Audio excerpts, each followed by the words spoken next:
Hello there, and welcome to Science for Sleep, where curiosity slows down for the evening and the universe speaks in whispers instead of alarms. Tonight, we're drifting into one of the strangest mysteries modern astronomy has ever encountered. Tiny flashes from deep space, signals so powerful they can briefly outshine entire galaxies, bursts of energy arriving from billions of light years away, lasting only milliseconds, and then disappearing again before anyone fully understands what caused them. Fast radio bursts, or FRBs, as astronomers eventually named them after realizing that saying unexplained ultra-powerful cosmic radio explosions from the far reaches of the observable universe every time was becoming a bit exhausting. Now, before we begin unraveling this mystery together, let me ask you something gentle and simple. Where are you listening from tonight? Is it late where you are? Quiet? Maybe the room is dark except for the soft glow of a screen. Maybe rain is tapping against a window somewhere nearby. Or perhaps you're listening while half asleep already, drifting between thoughts while the universe quietly hums overhead completely unnoticed. Funny, isn't it? For most of human history, the night sky looked silent, peaceful, predictable. Ancient people looked upward and saw stars moving slowly across the heavens like careful lanterns. They saw planets wandering, meteors flashing, comets arriving unexpectedly like cosmic guests who forgot to send a letter first. But mostly, space appeared calm, still, silent. And yet, the deeper we learned to listen, the stranger the universe became. Because the cosmos is not silent at all. It crackles, it pulses, it screams in frequencies our eyes can never see. If you find this little nighttime journey soothing, interesting, or simply a pleasant way to unwind after a long day, I'd be very grateful if you liked the video and subscribed. It helps this quiet corner of science and sleep continue drifting outward to others who might enjoy falling asleep, somewhere between black holes, distant galaxies, and very confused astronomers. Now then, settle in comfortably, loosen your thoughts a little, and let's begin with a mystery that arrived completely without warning. The first known fast radio burst lasted less than the blink of an eye, just a tiny flicker in the data, a sudden spike in radio waves recorded by a telescope in Australia, so brief that it could have easily been ignored. A computer glitch perhaps, a microwave somewhere nearby, a satellite, interference from Earth itself. Astronomy is filled with strange false alarms after all. Telescopes are delicate things. They pick up all kinds of noise. Signals bounce around from phones, aircraft, radar systems, storms, and occasionally from scientists accidentally causing problems themselves. There is a long and slightly embarrassing tradition in astronomy of discovering something impossible, only to later realize someone left equipment plugged in incorrectly. At one observatory, mysterious signals were eventually traced back to staff opening a microwave oven too early. Imagine discovering what appears to be an unknown cosmic phenomenon only to learn someone reheated soup at the wrong moment. Science can be humbling like that.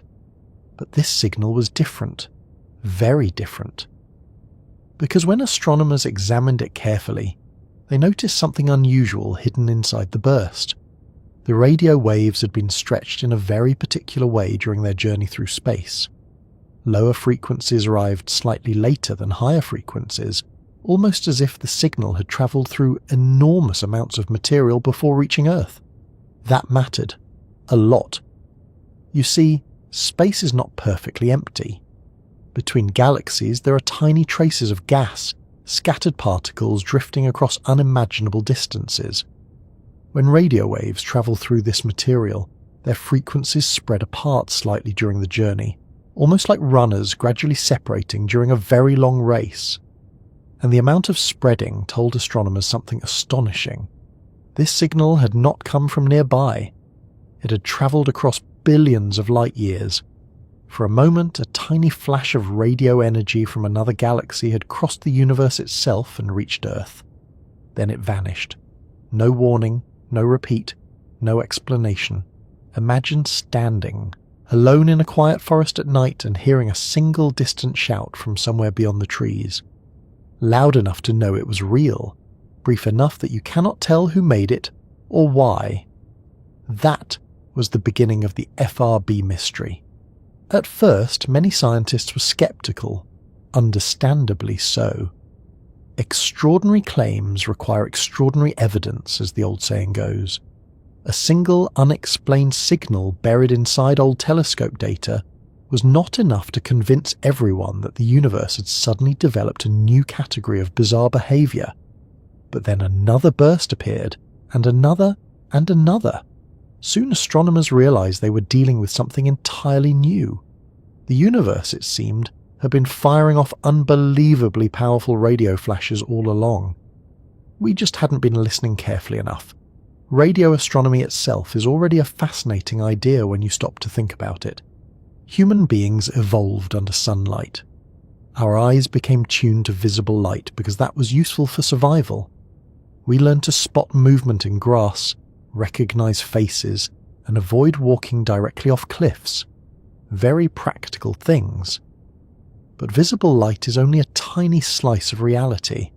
The universe produces enormous ranges of electromagnetic radiation. Gamma rays, X-rays, infrared, microwaves, radio waves. Entire cosmic events unfold invisibly around us all the time. Radio telescopes allow astronomers to hear space in a sense rather than simply seeing it.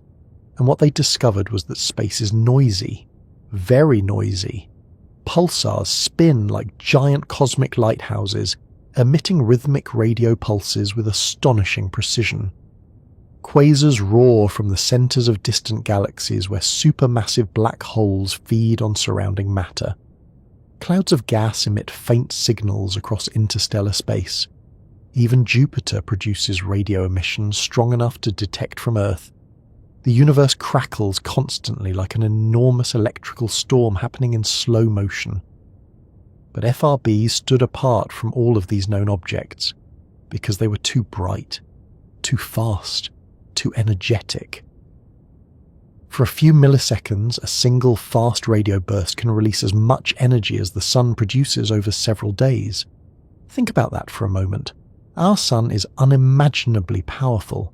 Every second, it converts roughly 600 million tons of hydrogen into helium through nuclear fusion. The energy produced lights the entire solar system. It warms Earth, drives weather, feeds ecosystems, powers oceans, forests, clouds, and every living thing you've ever known. And yet somewhere deep in space, unknown objects were casually producing similar amounts of energy in less time than it takes to snap your fingers. The scale of it barely feels real. One reason FRBs became such an obsession among astronomers is because they violated expectations so aggressively. Space usually behaves according to understandable patterns. Even violent things like supernovas or black holes follow rules that scientists gradually learn to recognize. FRBs arrived almost rudely. Tiny, sudden, extremely powerful, and often impossible to predict. It was as if the universe had started tapping humanity on the shoulder randomly at night and refusing to explain itself afterward. Naturally, scientists became deeply interested, also slightly sleep-deprived. That tends to happen when mysterious signals from distant galaxies begin appearing unpredictably at 3 a.m. The challenge was not simply detecting the bursts, it was locating them. Imagine hearing a camera flash somewhere inside a massive stadium while blindfolded. By the time you react, the flash is already gone. Finding the exact source becomes incredibly difficult. FRBs lasted such short periods that pinpointing their origins required astonishingly precise instruments. For years, astronomers could detect bursts, but struggled to identify where exactly they came from. Some theories suggested dying stars. Others proposed neutron-star collisions. Some wondered about black holes. A few scientists cautiously discussed alien civilizations, although usually with the nervous tone of people aware they might accidentally become internet headlines. Because the moment astronomers mention extraterrestrials, everyone suddenly forgets the careful scientific reasoning and starts imagining little green men operating cosmic radio stations somewhere near Alpha Centauri. To be fair though, FRBs genuinely sounded strange enough to invite speculation. They appeared from deep space. They were incredibly energetic, and no one understood them. Human imagination tends to rush into gaps like that very quickly, but science works slowly, carefully, and over time, the mystery deepened even further. Because some FRBs repeated, this changed everything. Originally, many astronomers assumed fast radio bursts were catastrophic one-time events. Perhaps stars exploding, neutron stars collapsing, giant cosmic collisions that destroyed whatever produced them. That made sense. After all, releasing such absurd amounts of energy sounded violent enough to destroy almost anything. But then one source fired again, and again, and again. Repeating FRB meant the object creating it survived the bursts. Suddenly entire categories of theories collapsed overnight. It was a little like discovering a supposedly extinct volcano casually erupting every Tuesday. Now scientists needed explanations for objects capable of producing enormous radio explosions repeatedly, without tearing themselves apart completely. This is where the story begins becoming wonderfully strange. Because the leading suspects behind FRBs are among the weirdest objects in existence. Magnetars, dense stellar corpses with magnetic fields so powerful they can distort atoms themselves. Objects capable of generating starquakes across their surfaces. Remnants of dead stars compressed so tightly that a teaspoon of their material would weigh billions of tons. And somehow, even magnetars may not explain everything. Some FRBs behave differently from others, some repeat constantly. Others remain silent forever after a single flash. Some bursts are smooth. Others contain complicated internal structures lasting fractions of milliseconds. A few appear inside ancient dead galaxies where young magnetars should not even exist, which means the mystery remains open. The universe is still sending signals, and humanity is still trying to understand them. There is something deeply fascinating about that idea. At this very moment, while you sit here listening quietly, somewhere unimaginably far away an FRB may already be racing toward Earth. A pulse of radio energy crossing galaxies in complete darkness. Passing stars, dust clouds, black holes and empty stretches of intergalactic space for billions of years before eventually reaching our tiny planet. The burst itself may have happened before Earth even had complex life, before dinosaurs, before trees perhaps. And yet tonight, that signal might finally arrive at a radio telescope somewhere under the night sky. A brief whisper from deep time itself, then gone again. Astronomy often works like this. We do not observe the universe as it is now. We observe light arriving from the past. Every telescope is essentially a machine for looking backward through time. When astronomers study distant galaxies, they see ancient versions of them. When they observe stars, they see delayed images carried across space at the speed of light. FRBs take this feeling and intensify it dramatically. These signals crossed impossible distances simply to arrive as millisecond flashes hidden inside streams of radio data. And despite all our technology, despite satellites and supercomputers and observatories spread across entire continents, we still do not fully understand what we're hearing. There is something oddly comforting about that. The universe remains mysterious, not hostile necessarily, not magical, just bigger and stranger than human certainty. Every generation believes it has nearly figured everything out. Then the cosmos quietly introduces another puzzle, and reminds us we are still beginners staring upward from a small rocky planet. The night sky looked simple once, then telescopes revealed galaxies, then black holes, then pulsars, then dark matter, then FRBs. Who knows what waits next? Perhaps that is part of why astronomy feels so calming late at night. It gently rearranges our sense of scale. daily worries shrink a little when compared to signals travelling across billions of light years. Emails become less intimidating. Laundry piles lose some emotional power. Even awkward conversations from earlier in the day begin feeling less catastrophic when viewed against the backdrop of exploding neutron stars. The universe has a way of quietly placing things into perspective, and somewhere within that enormous cosmic machinery, fast radio bursts continue appearing without warning. Brief, powerful, mysterious, tiny flashes from the dark that astronomers still struggle to explain completely. Which raises an obvious question. If these bursts are truly among the most energetic signals ever detected in space, then what exactly are we looking at when a fast radio burst appears? For a long time, astronomers believed the universe was dramatic in fairly predictable ways. Stars exploded, galaxies collided, black holes swallowed matter while producing enormous jets of radiation. There were already plenty of strange things scattered across the cosmos, enough to keep scientists busy for centuries without needing entirely new mysteries, arriving unexpectedly in the middle of archived telescope data.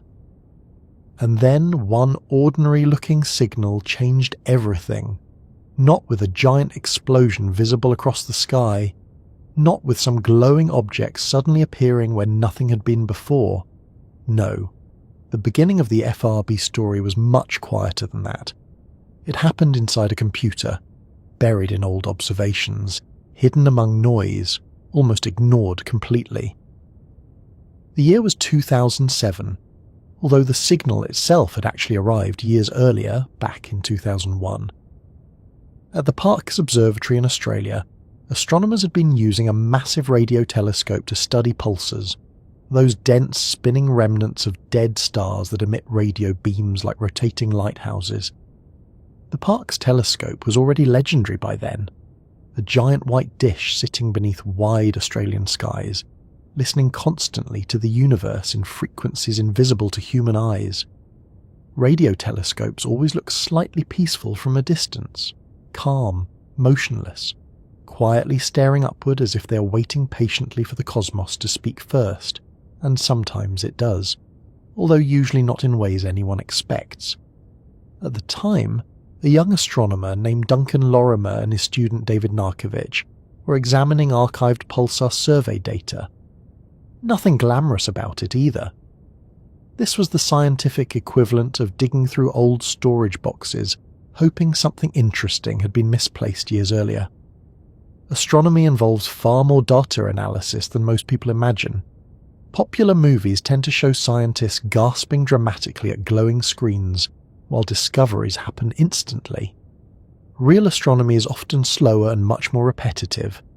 Hours of scanning graphs, sorting signals, filtering interference, arguing about calibration errors, drinking coffee that was probably better 6 hours ago. Sometimes entire careers pass without major discoveries, and then occasionally hidden inside mountains of ordinary information, something impossible appears.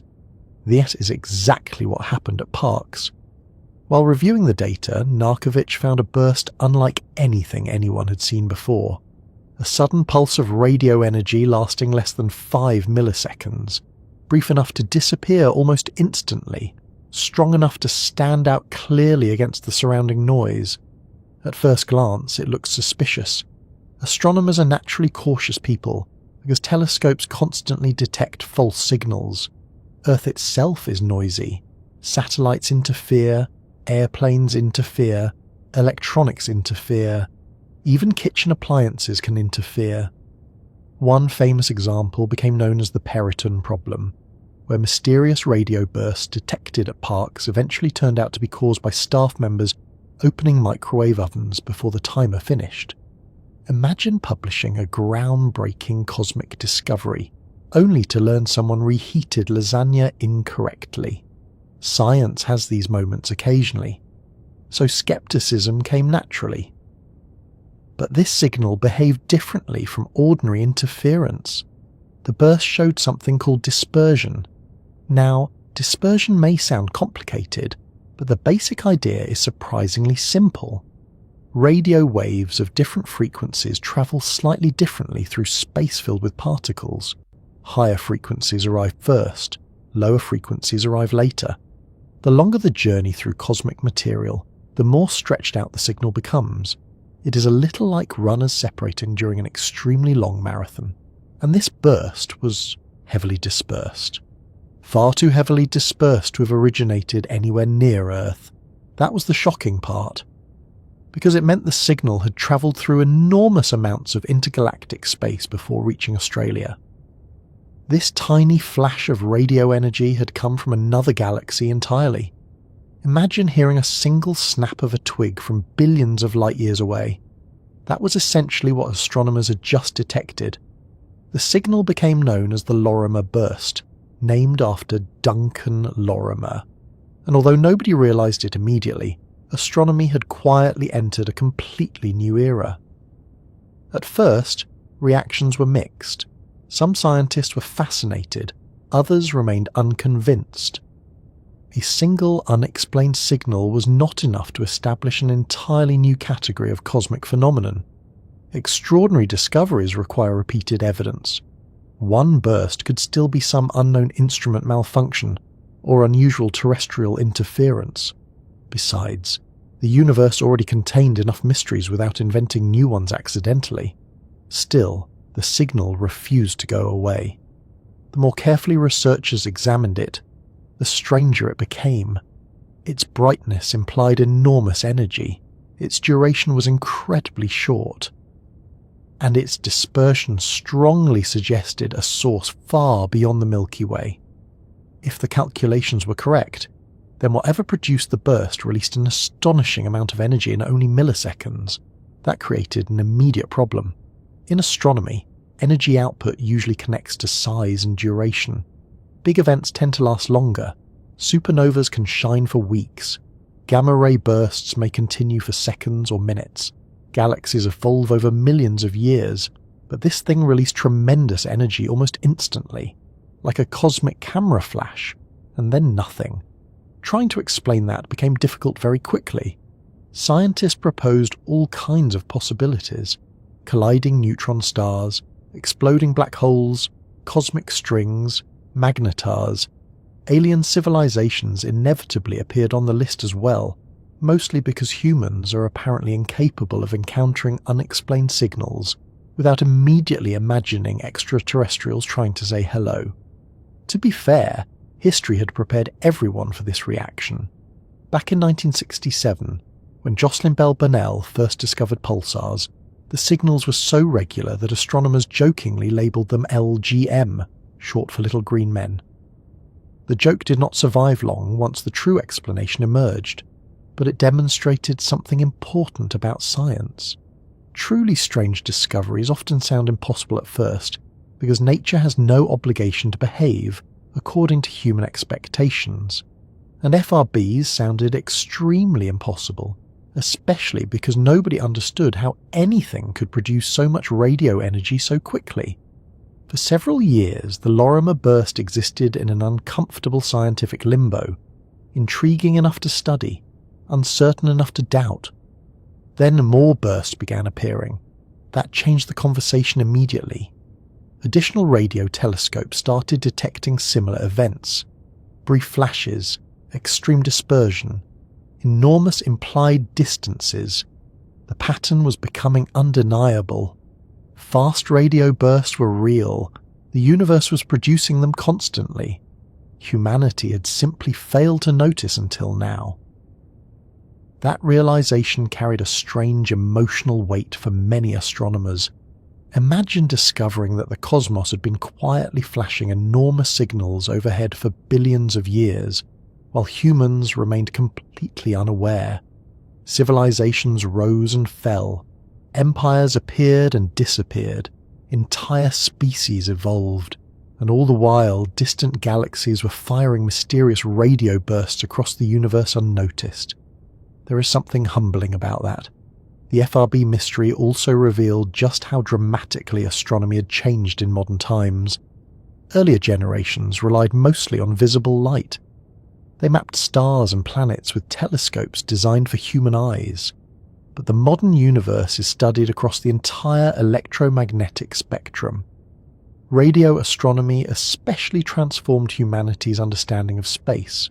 Visible light tells only part of the story. Radio waves reveal hidden structures, invisible gas clouds, pulsars, black holes feeding inside galaxies, remnants of ancient stellar explosions, entire cosmic processes impossible to detect otherwise. And now apparently ultra-powerful millisecond bursts from deep space. The challenge with FRBs was not only detecting them, but understanding how common they truly were.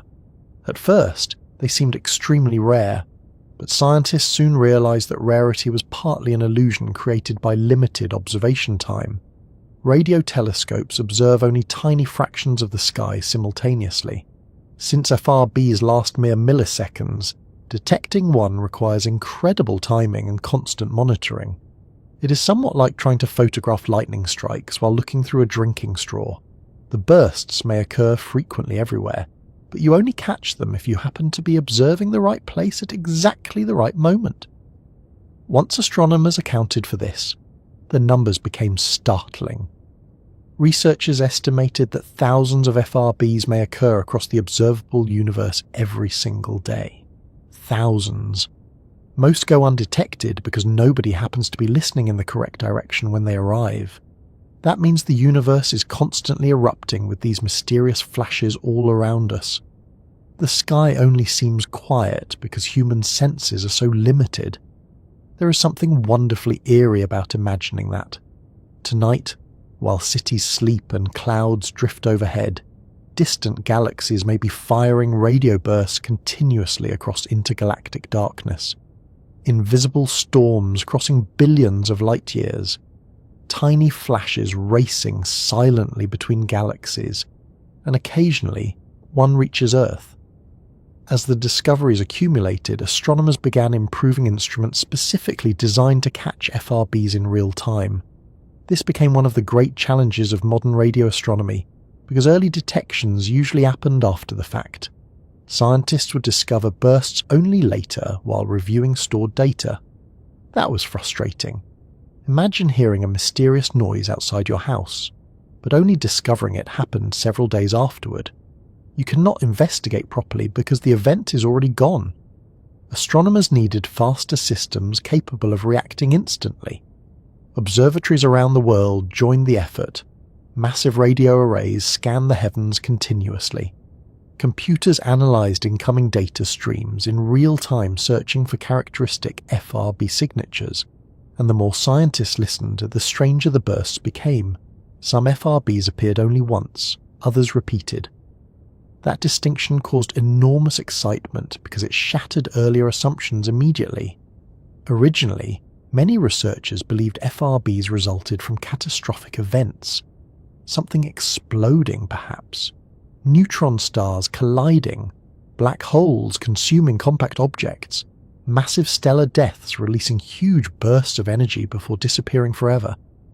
That idea worked reasonably well for non-repeating bursts, but repeating FRBs ruined the simplicity, because if a source repeated, it survived.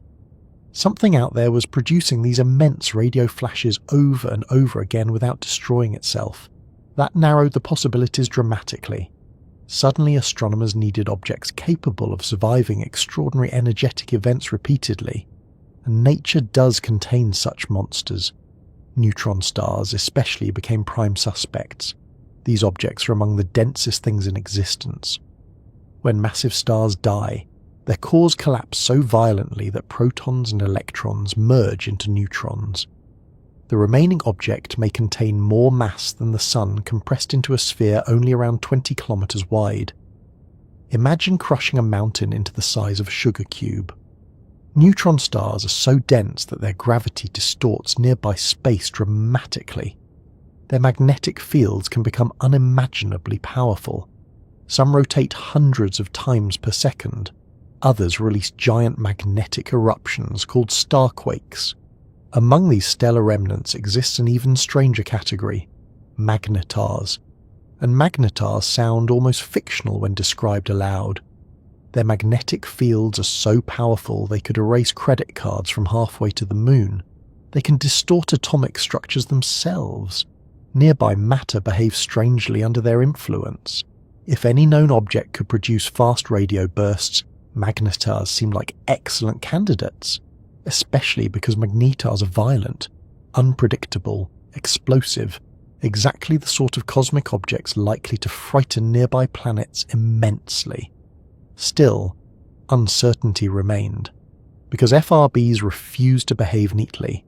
Some repeated often, others never repeated at all. Some emerged from young star-forming galaxies full of energetic activity. Others appeared in older galaxies where fewer young magnetars should exist. The mystery kept expanding instead of shrinking. And then something remarkable happened in 2020. For the first time, astronomers detected an FRB originating inside the Milky Way itself, not billions of light years away, not from another galaxy, from our own cosmic neighbourhood.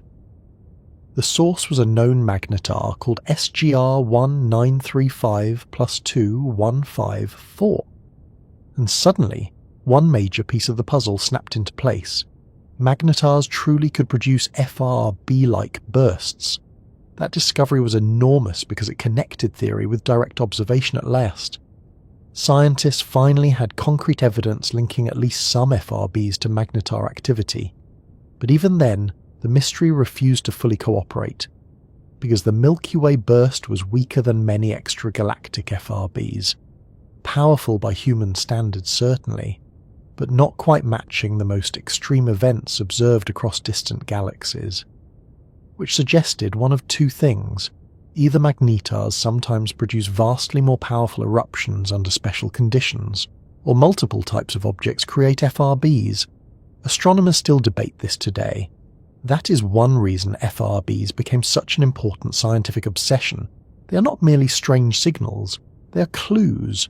Clues about extreme physics, clues about matter under impossible conditions, clues about magnetic fields, neutron stars, intergalactic space, and perhaps entirely new astrophysical processes nobody fully understands yet. In a way, the discovery of FRBs reminded scientists of an important lesson repeated throughout astronomy again and again. The universe is under no obligation to make immediate sense. Human beings naturally crave explanations. We like clean categories and orderly systems. We want mysteries to resolve neatly after enough clever thinking. But space rarely behaves that way.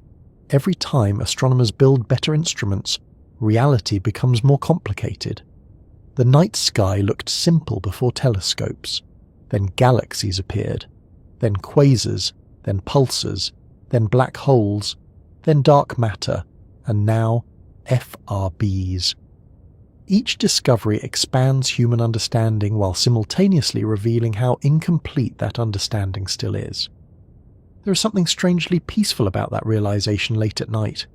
The cosmos remains alive with unanswered questions, not because science is failing, but because the universe itself is staggeringly large and endlessly detailed.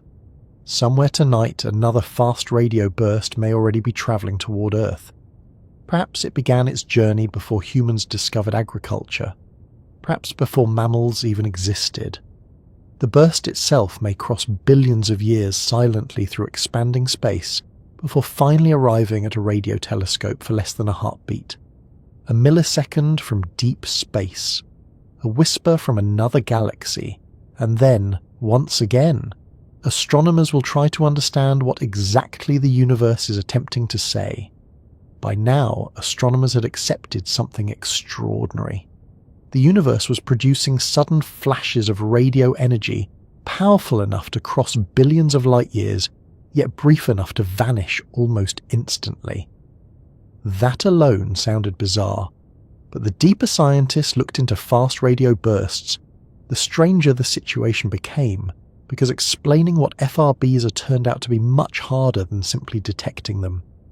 At first glance, the name itself sounds almost disappointingly simple.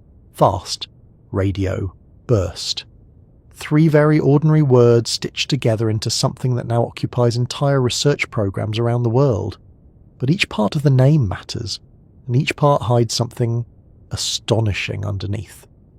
Let's begin with the radio part, because despite the dramatic headlines FRBs eventually generated, these bursts are invisible to human eyes. If one occurred nearby, you would not see some glowing beam tearing across the sky like science fiction lasers. Instead, the energy arrives as radio waves. Now, radio waves often sound harmless because humans associate them with ordinary things.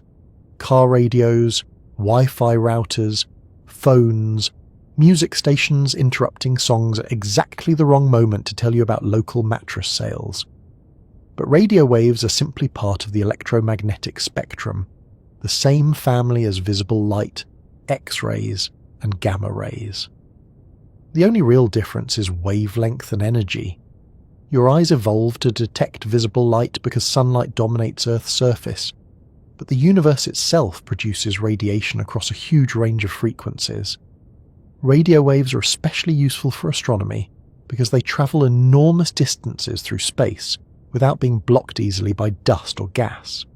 That means radio telescopes can detect events occurring incredibly far away. And FRBs are among the brightest radio events ever observed. To understand how unusual this is, imagine standing somewhere completely dark and suddenly seeing a camera flash from another continent. Not a flashlight. Not a city, a single flash. That is roughly the scale astronomers are dealing with when observing fast radio bursts. Except instead of visible light, they detect radio energy. And instead of continents, the signal crosses galaxies. The fast part matters just as much. FRBs are absurdly short-lived. Most last only a few milliseconds. Some are even shorter. Think about how brief that really is. A human blink takes roughly 300 to 400 milliseconds. In the time your eyelid closes once, an FRB may already appear, release unimaginable energy, and disappear completely forever. That brevity creates enormous challenges for astronomers. Most cosmic events unfold over long periods. Stars evolve over millions of years. Supernovas brighten over days or weeks. Galaxies rotate slowly across cosmic timescales. FRBs are different. They happen almost instantly, like cosmic ambushes. If a telescope is not already observing the correct patch of sky at exactly the right moment, the burst simply vanishes unnoticed. This explains why humanity discovered them so late despite how powerful they are. The universe had probably been producing FRBs long before life existed on Earth, but humans lacked instruments fast enough and sensitive enough to catch them. It is a little like realizing thunderstorms have existed forever only after inventing microphones. And then there is the final word, burst. This one sounds straightforward too, but scientifically it carries enormous implications. A burst means a sudden release of energy, not a continuous signal. Not a repeating pulse like a pulsar ticking steadily through space. An FRB is more like an explosion, a quick discharge. Something releases huge amounts of radio energy in a tiny fraction of time, and then the signal is gone. The obvious question becomes, what could possibly create something like that? That is where the mystery truly begins. Because FRBs combine several qualities that should not naturally coexist. They are extremely powerful, extremely brief, and often extremely distant. Usually, large energy outputs require large systems operating over extended periods. The sun shines continuously because fusion occurs constantly across enormous volumes of plasma. Entire galaxies emit tremendous radiation because they contain billions of stars. But FRBs compress incredible energy into microscopic time windows. Some bursts release more energy in milliseconds than the sun emits over several days. Others may equal months of solar output. And they do this from objects likely no larger than cities. That is the truly unsettling part. The short duration tells astronomers something important about the source itself. Physics places limits on how quickly large objects can change brightness. If an object suddenly brightens and fades in milliseconds, The emitting region must also be relatively compact. Otherwise, light from different parts of the object would arrive at different times, stretching the signal out longer. In simpler terms, FRBs probably come from something small, astronomically speaking at least, which narrows the suspects dramatically. Normal stars become unlikely, entire galaxies become impossible. Instead, scientists focus on compact extreme objects, neutron stars, magnetars, black holes, perhaps even stranger things not fully understood yet. One reason neutron stars became such important candidates is because they already behave like cosmic laboratories for extreme physics. When massive stars die, gravity crushes their cores so violently that matter itself changes form. Electrons and protons merge into neutrons. The result is an object so dense that a single spoonful would weigh billions of tons. And yet neutron stars are tiny, only around 20 kilometers across. You could theoretically place one inside a major city, although doing so would ruin the city fairly quickly. These objects spin rapidly, possess intense magnetic fields, and store enormous energy. Some rotate hundreds of times every second. Others produce violent magnetic eruptions. Among neutron stars, magnetars stand out as especially terrifying. Their magnetic fields are the strongest known in the universe, and when scientists say strong, they mean truly ridiculous levels of strong. A refrigerator magnet is roughly 0.01 Tesla. An MRI machine may reach several Tesla. Earth's magnetic field is tiny by comparison. A magnetar? Around 1 quadrillion Tesla. Numbers like that stop feeling meaningful after a while. Under such conditions, atoms behave strangely. Space near the magnetar becomes physically distorted by magnetism itself. If one passed halfway between Earth and the Moon, it could potentially disrupt electronics worldwide. Fortunately, magnetars tend to stay very far away, because the universe occasionally demonstrates surprising kindness. These objects became leading FRB suspects, because they possess both the compact size and enormous energy needed. And in 2020, astronomers finally observed something remarkable. A known magnetar inside the Milky Way emitted a burst resembling an FRB. That discovery was huge. For the first time, humanity directly connected at least some FRBs to real astrophysical objects instead of purely theoretical models. Still, the story remained complicated, because FRBs do not all behave the same way. Some bursts repeat, others do not. This distinction matters enormously. Imagine hearing a loud explosion in the distance. If it happens once, you might assume something catastrophic occurred. But if the explosion repeats regularly, then clearly the source survives each event. Repeating FRBs forced astronomers to rethink earlier ideas immediately. Originally, many scientists proposed catastrophic explanations: neutron star collisions, black hole mergers, stellar explosions. Those models worked reasonably well for single bursts, but they failed for repeaters, because repeaters survive. One famous repeating source, FRB 121102, produced dozens of bursts from the same location. Over time, astronomers traced it to a small dwarf galaxy billions of light years away. That was another major breakthrough. Locating FRBs precisely allowed researchers to connect them with actual galaxies, rather than isolated flashes floating mysteriously through space. And the environments around FRBs turned out to be fascinating. Some originate in highly active star-forming regions filled with young, energetic stars. Others appear in older, quieter galaxies where fewer young magnetars should exist. This inconsistency created fresh confusion. Perhaps multiple types of objects produce FRBs. Perhaps magnetars behave differently under varying conditions. Or perhaps entirely new astrophysical mechanisms remain undiscovered. Scientists still debate these possibilities intensely today. There is also the question of why FRBs produce radio waves specifically. Space contains many energetic events, but not all generate strong radio emissions.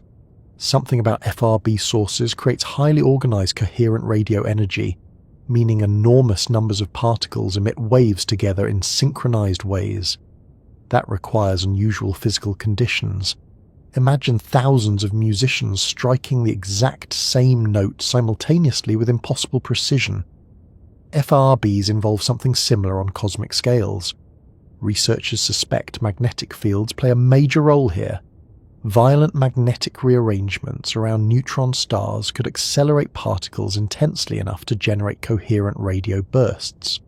But the exact process remains uncertain, and FRBs continue surprising scientists. Some bursts show complicated internal structures when examined carefully. Instead of one smooth flash, they contain multiple subbursts drifting across frequencies in strange patterns. Others display polarization effects revealing information about magnetic fields encountered during their journey through space. In fact, FRBs have become valuable scientific tools precisely because they travel such enormous distances. Remember dispersion from earlier? The way lower radio frequencies arrive slightly later after passing through intergalactic matter.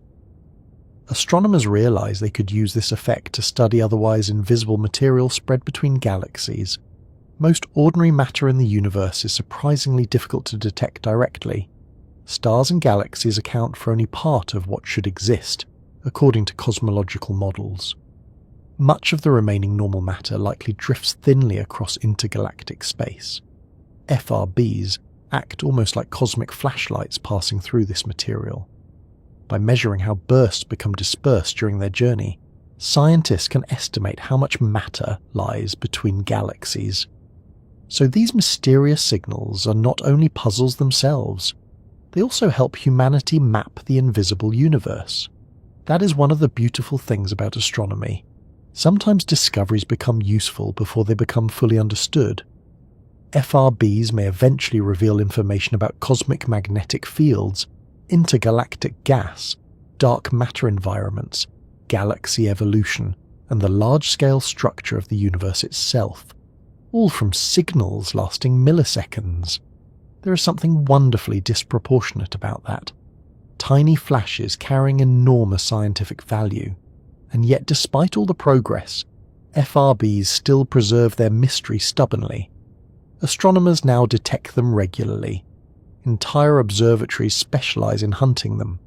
Artificial intelligence systems scan data continuously searching for new bursts. Some observatories can detect dozens in short periods. Still, major questions remain unanswered. What exact mechanism creates the bursts? Why do some repeat while others stay silent? Why are some vastly more energetic than others? Could entirely different categories of objects produce similar signals? And perhaps most importantly, what else might humanity be missing entirely? That last question lingers quietly behind all modern astronomy. Because FRBs were invisible to human knowledge until recently despite occurring constantly across the universe. What other phenomena remain hidden simply because our instruments are not advanced enough yet? The history of astronomy repeatedly teaches the same lesson.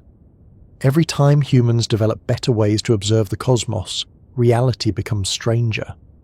Telescopes revealed galaxies beyond the Milky Way. Radio astronomy revealed pulsars and quasars. X-ray observatories revealed violent black hole environments. Gravitational wave detectors revealed space-time itself vibrating from colliding black holes. And now, FRBs have revealed ultra-powerful millisecond radio explosions crossing billions of light-years. The universe keeps expanding conceptually faster than human certainty can keep up. Late at night, that thought feels oddly calming. Space is not finished surprising us. One of the reasons fast radio bursts became so famous so quickly is because the numbers involved sound almost unreasonable. Astronomy already deals with scales far beyond normal human intuition. Scientists casually discuss stars millions of times larger than Earth, black holes containing billions of solar masses, and distances so extreme that light itself needs billions of years to cross them. Even by those standards, FRBs stand out.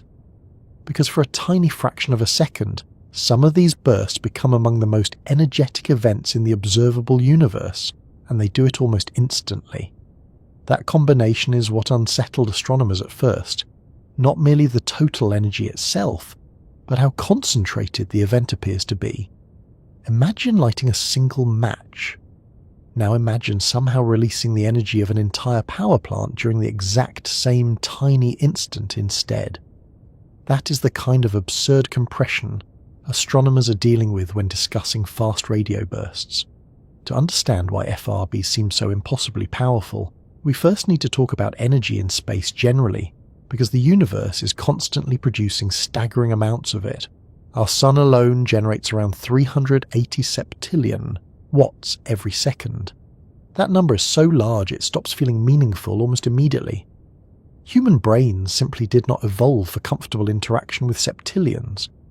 We evolved for practical concerns like, is that berry poisonous? And why is there a wolf looking at me?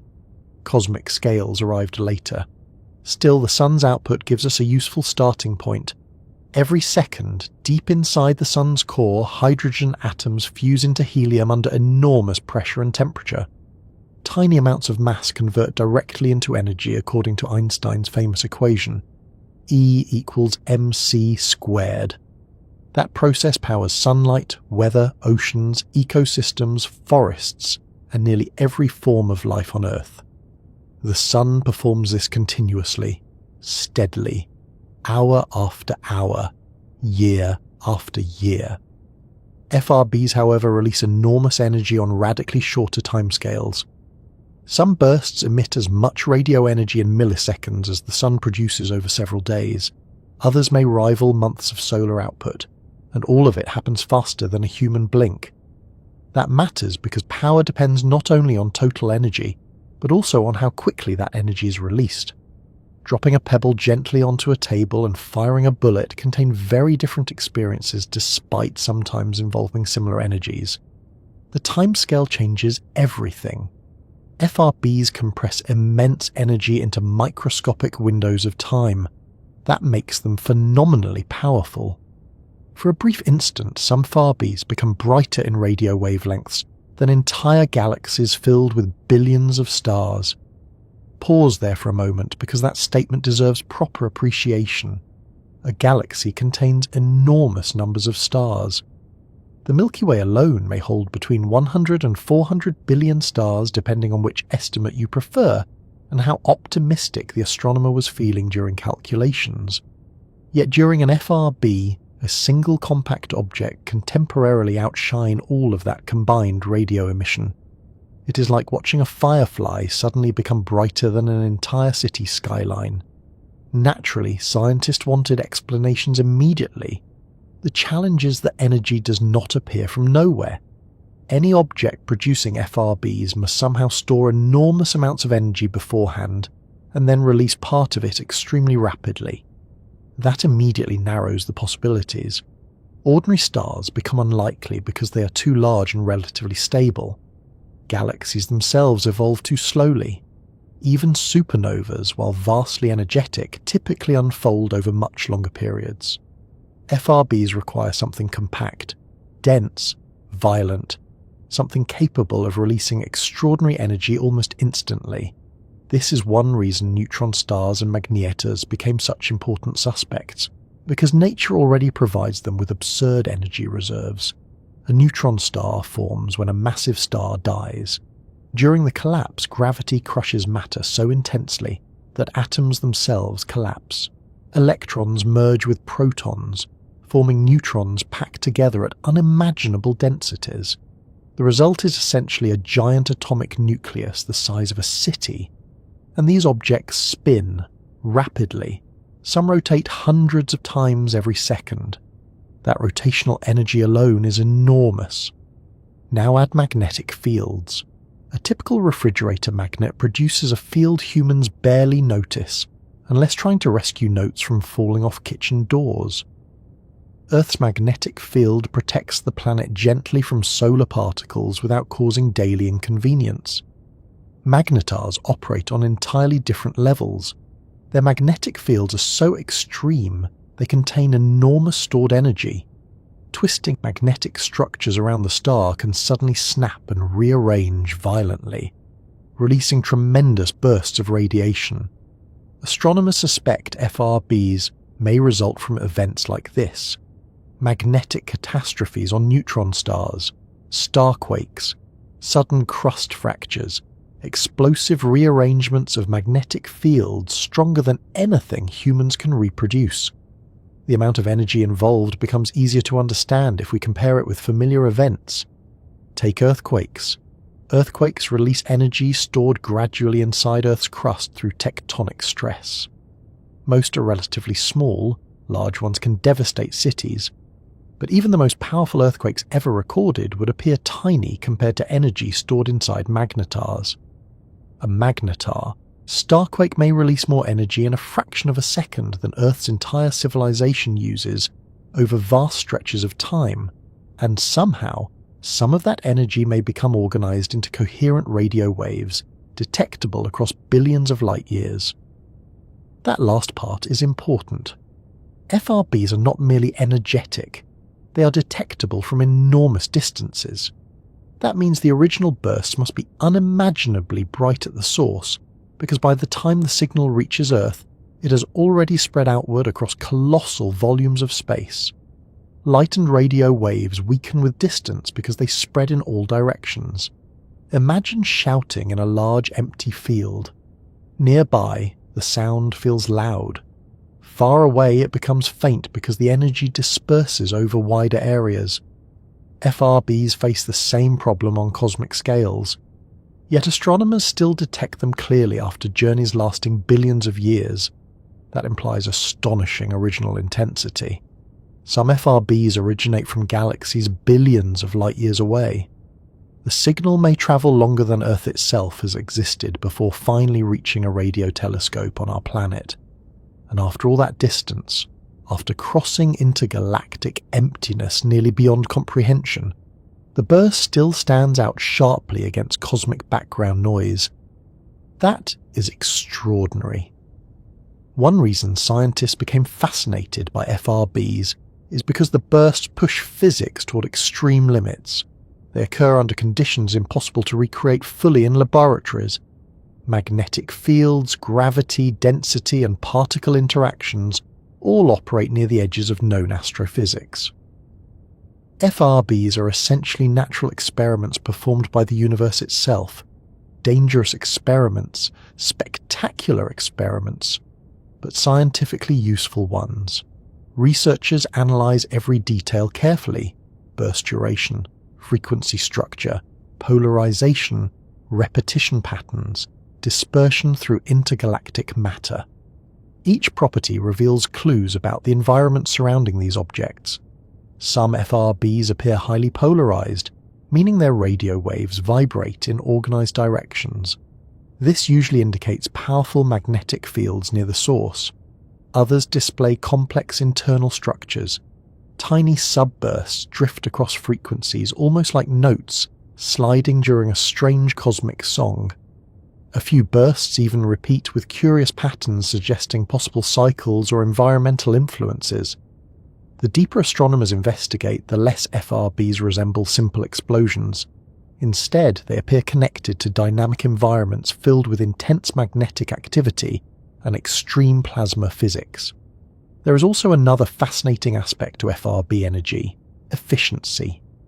The bursts emit strongly in radio wavelengths specifically, which requires coherent emission. Enormous numbers of charged particles must move together in synchronized ways. Ordinary thermal radiation does not behave like that. Imagine a crowd clapping randomly versus an orchestra performing perfectly in sync. Coherent radio emission resembles the orchestra. Nature somehow organizes particles under extreme conditions to produce coordinated radio flashes visible across the universe. Exactly how remains uncertain. Several competing models exist. Some involve magnetic reconnection events around magnetars, similar in principle to solar flares but vastly more energetic. Others suggest shock waves traveling through surrounding plasma. A few theories involve interactions between neutron stars and nearby material. There are even proposals involving black holes, exotic compact objects, or entirely new astrophysical processes not yet fully understood. And because FRBs vary so much, multiple mechanisms may exist simultaneously. That possibility excites astronomers because nature rarely limits itself to single neat explanations. The universe tends toward messy diversity instead. Different environments may create different classes of FRBs. Some repeat frequently. Others erupt once and vanish forever. Some appear inside young, energetic galaxies rich with star formation. Others emerge from quieter, older galaxies where fewer young magnétaires should exist. The mystery keeps widening. And yet, despite all the complexity, the emotional reaction many scientists describe upon seeing an FRB remains surprisingly simple. Astonishment. Because the bursts compress so much energy into such tiny moments that they almost feel unreal initially. Human intuition struggles with scales like these.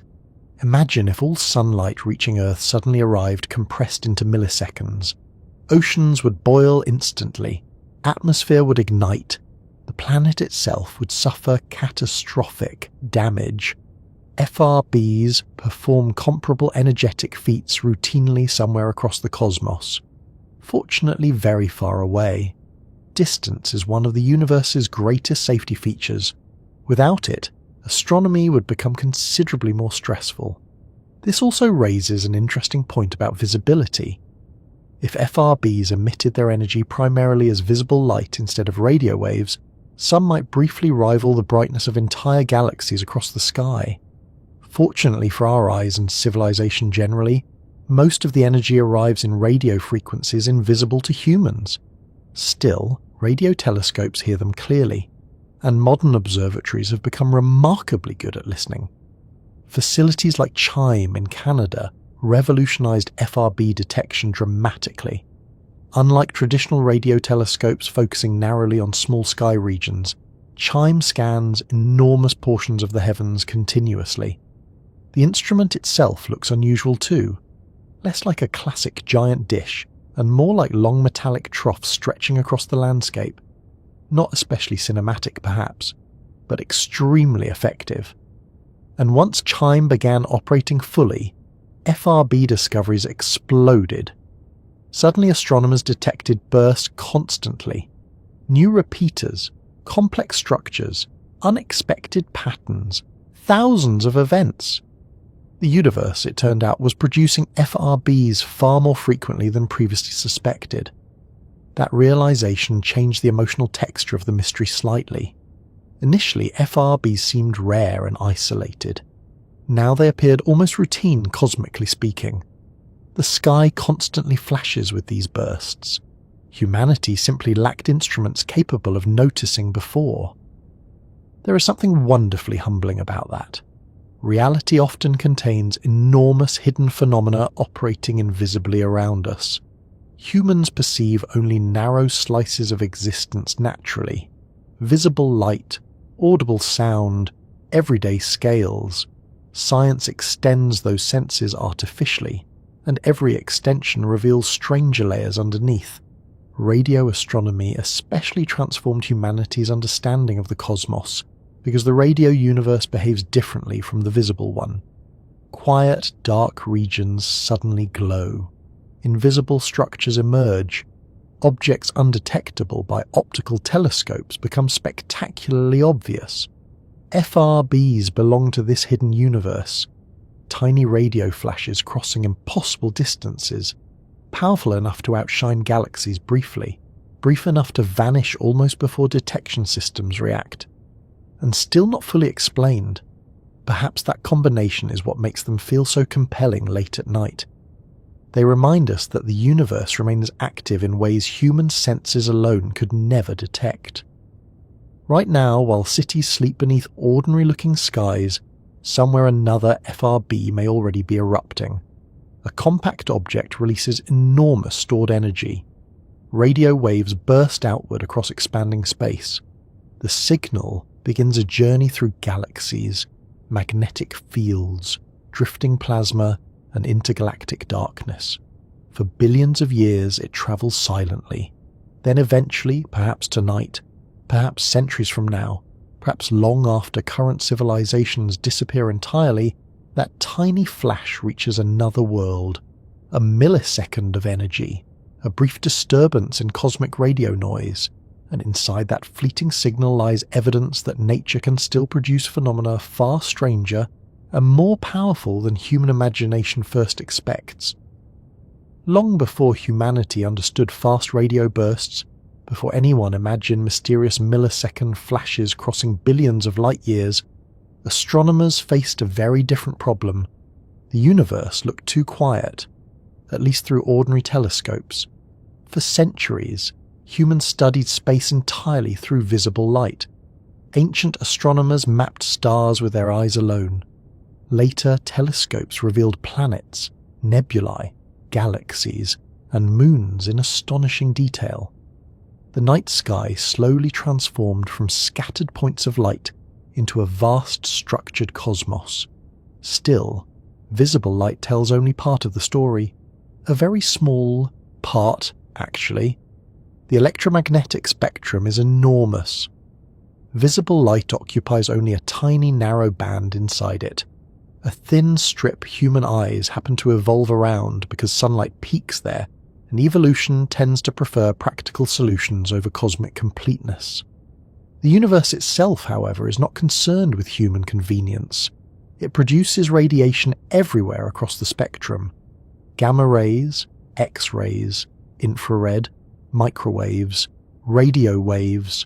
Entire astrophysical events unfold invisibly overhead constantly, while human eyes remain completely unaware. Radio astronomy began almost accidentally in the 1930s, when an engineer named Karl Jansky started investigating mysterious static interfering with transatlantic radio communications. At first, he suspected thunderstorms or human technology. Instead, he discovered radio signals arriving from the center of the Milky Way. Without meaning to, humanity had accidentally overheard the galaxy itself. That discovery quietly changed astronomy forever, because once scientists realized the universe emitted radio waves naturally, entirely new ways of observing space became possible. Radio telescopes do not see the universe the way optical telescopes do. They listen. Not sound, technically, because sound cannot travel through space itself. Instead, radio telescopes detect electromagnetic waves at radio frequencies and convert them into usable data. Still, emotionally, the experience resembles listening more than looking. The radio universe feels alive with hidden activity.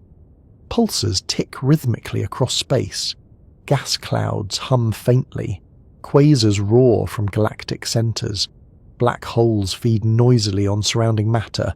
And somewhere far beyond ordinary galaxies, FRBs flash suddenly through the darkness like cosmic lightning.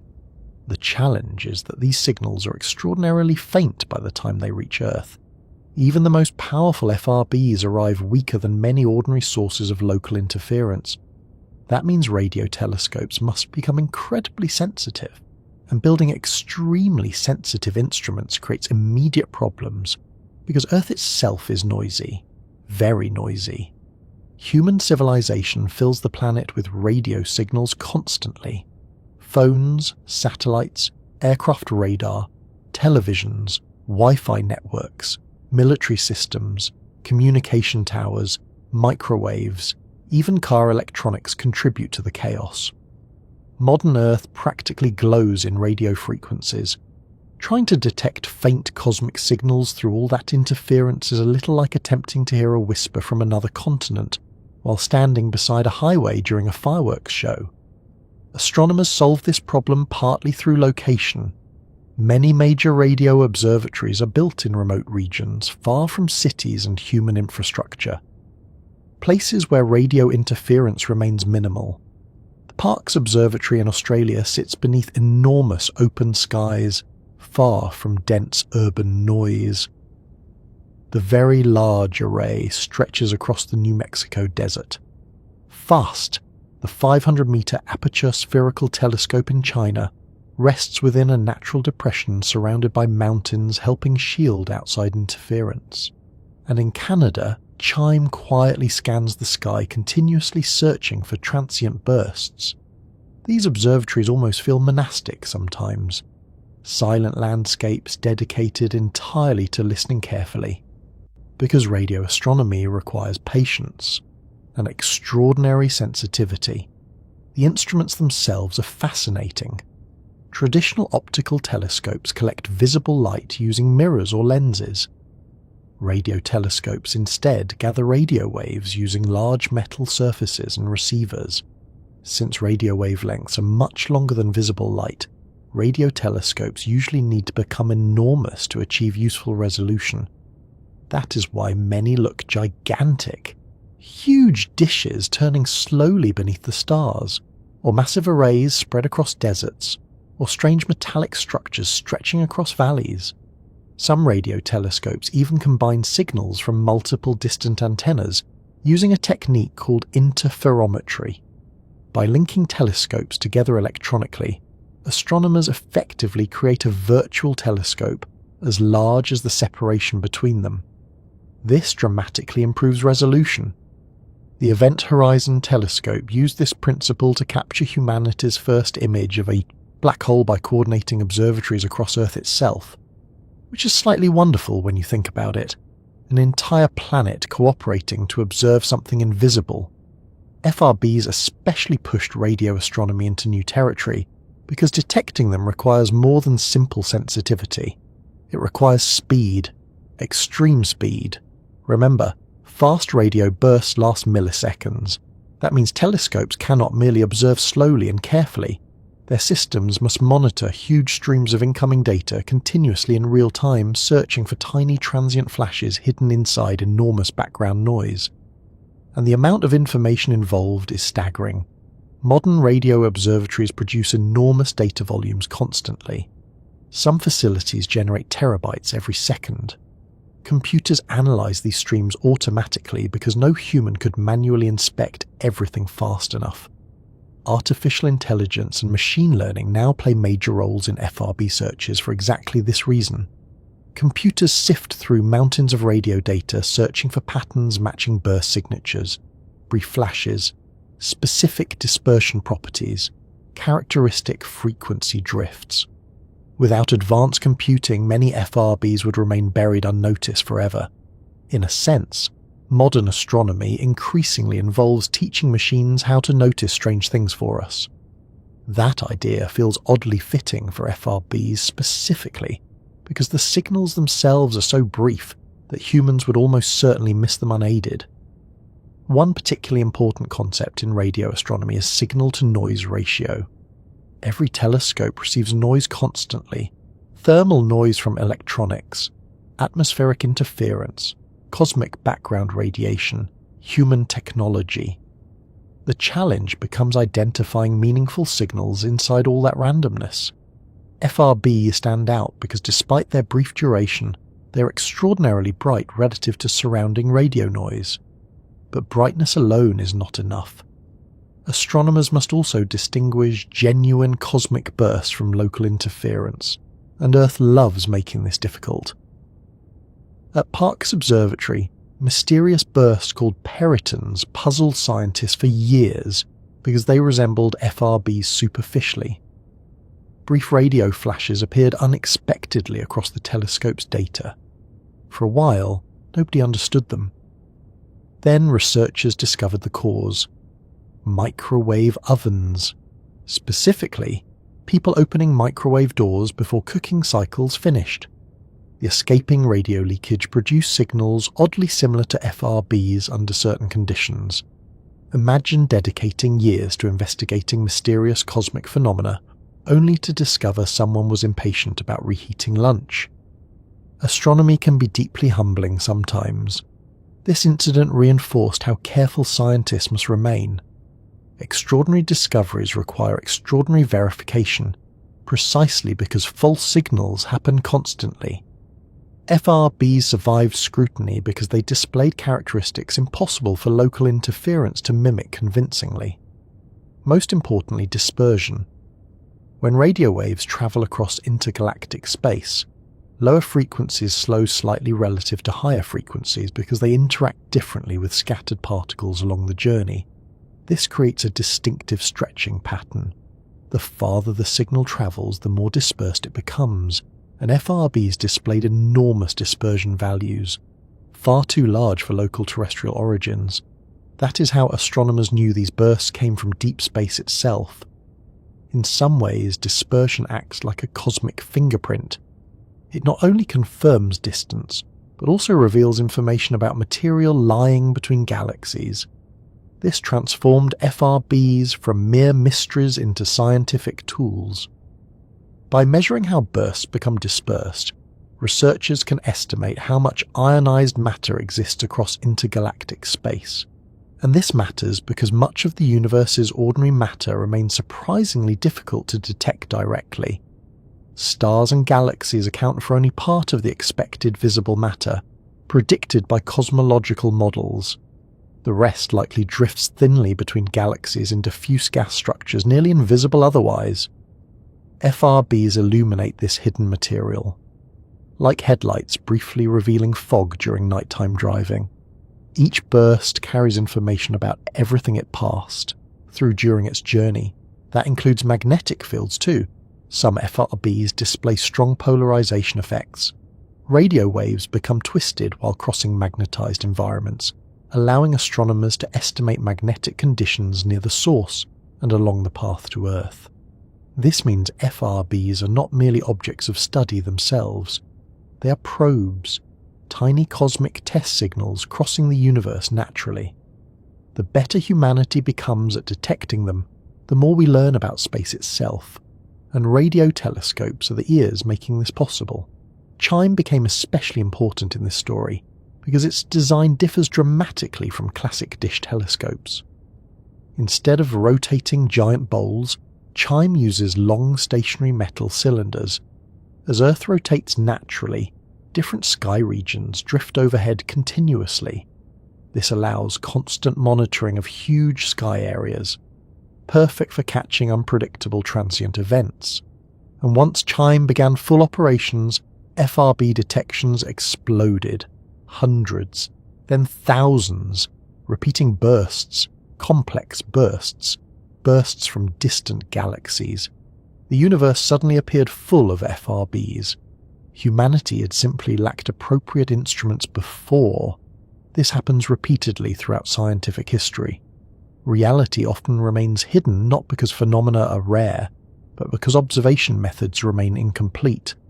Before X-ray telescopes, the high-energy universe stayed largely invisible. Before gravitational wave detectors, space-time collisions remained unheard. Before radio astronomy, pulsars and quasars were unknown entirely. And before advanced radio surveys, FRBs passed silently through Earth unnoticed. That realization carries a strangely peaceful feeling sometimes. The universe always contains more than humans currently perceive. There are likely phenomena operating around us right now that future civilizations will consider obvious once better instruments exist. Perhaps entirely new forms of astrophysical activity remain hidden inside data humanity still does not know how to interpret. Science continually expands perception outward. Radio telescopes embody that beautifully because they reveal a version of reality human senses could never detect naturally.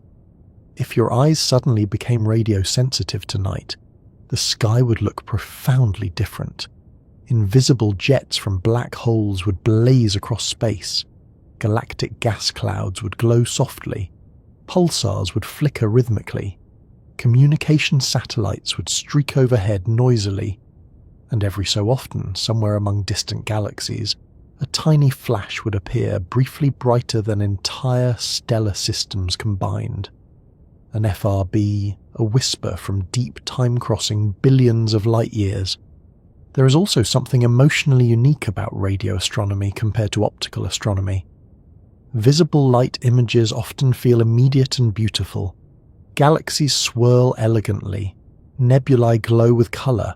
Stars scatter across black skies in recognizable ways. Radio data feels stranger, more abstract, more hidden. Astronomers often convert radio signals into visual representations artificially, because human brains process images more intuitively than raw frequencies. But underneath those colourful processed images lies something extraordinary.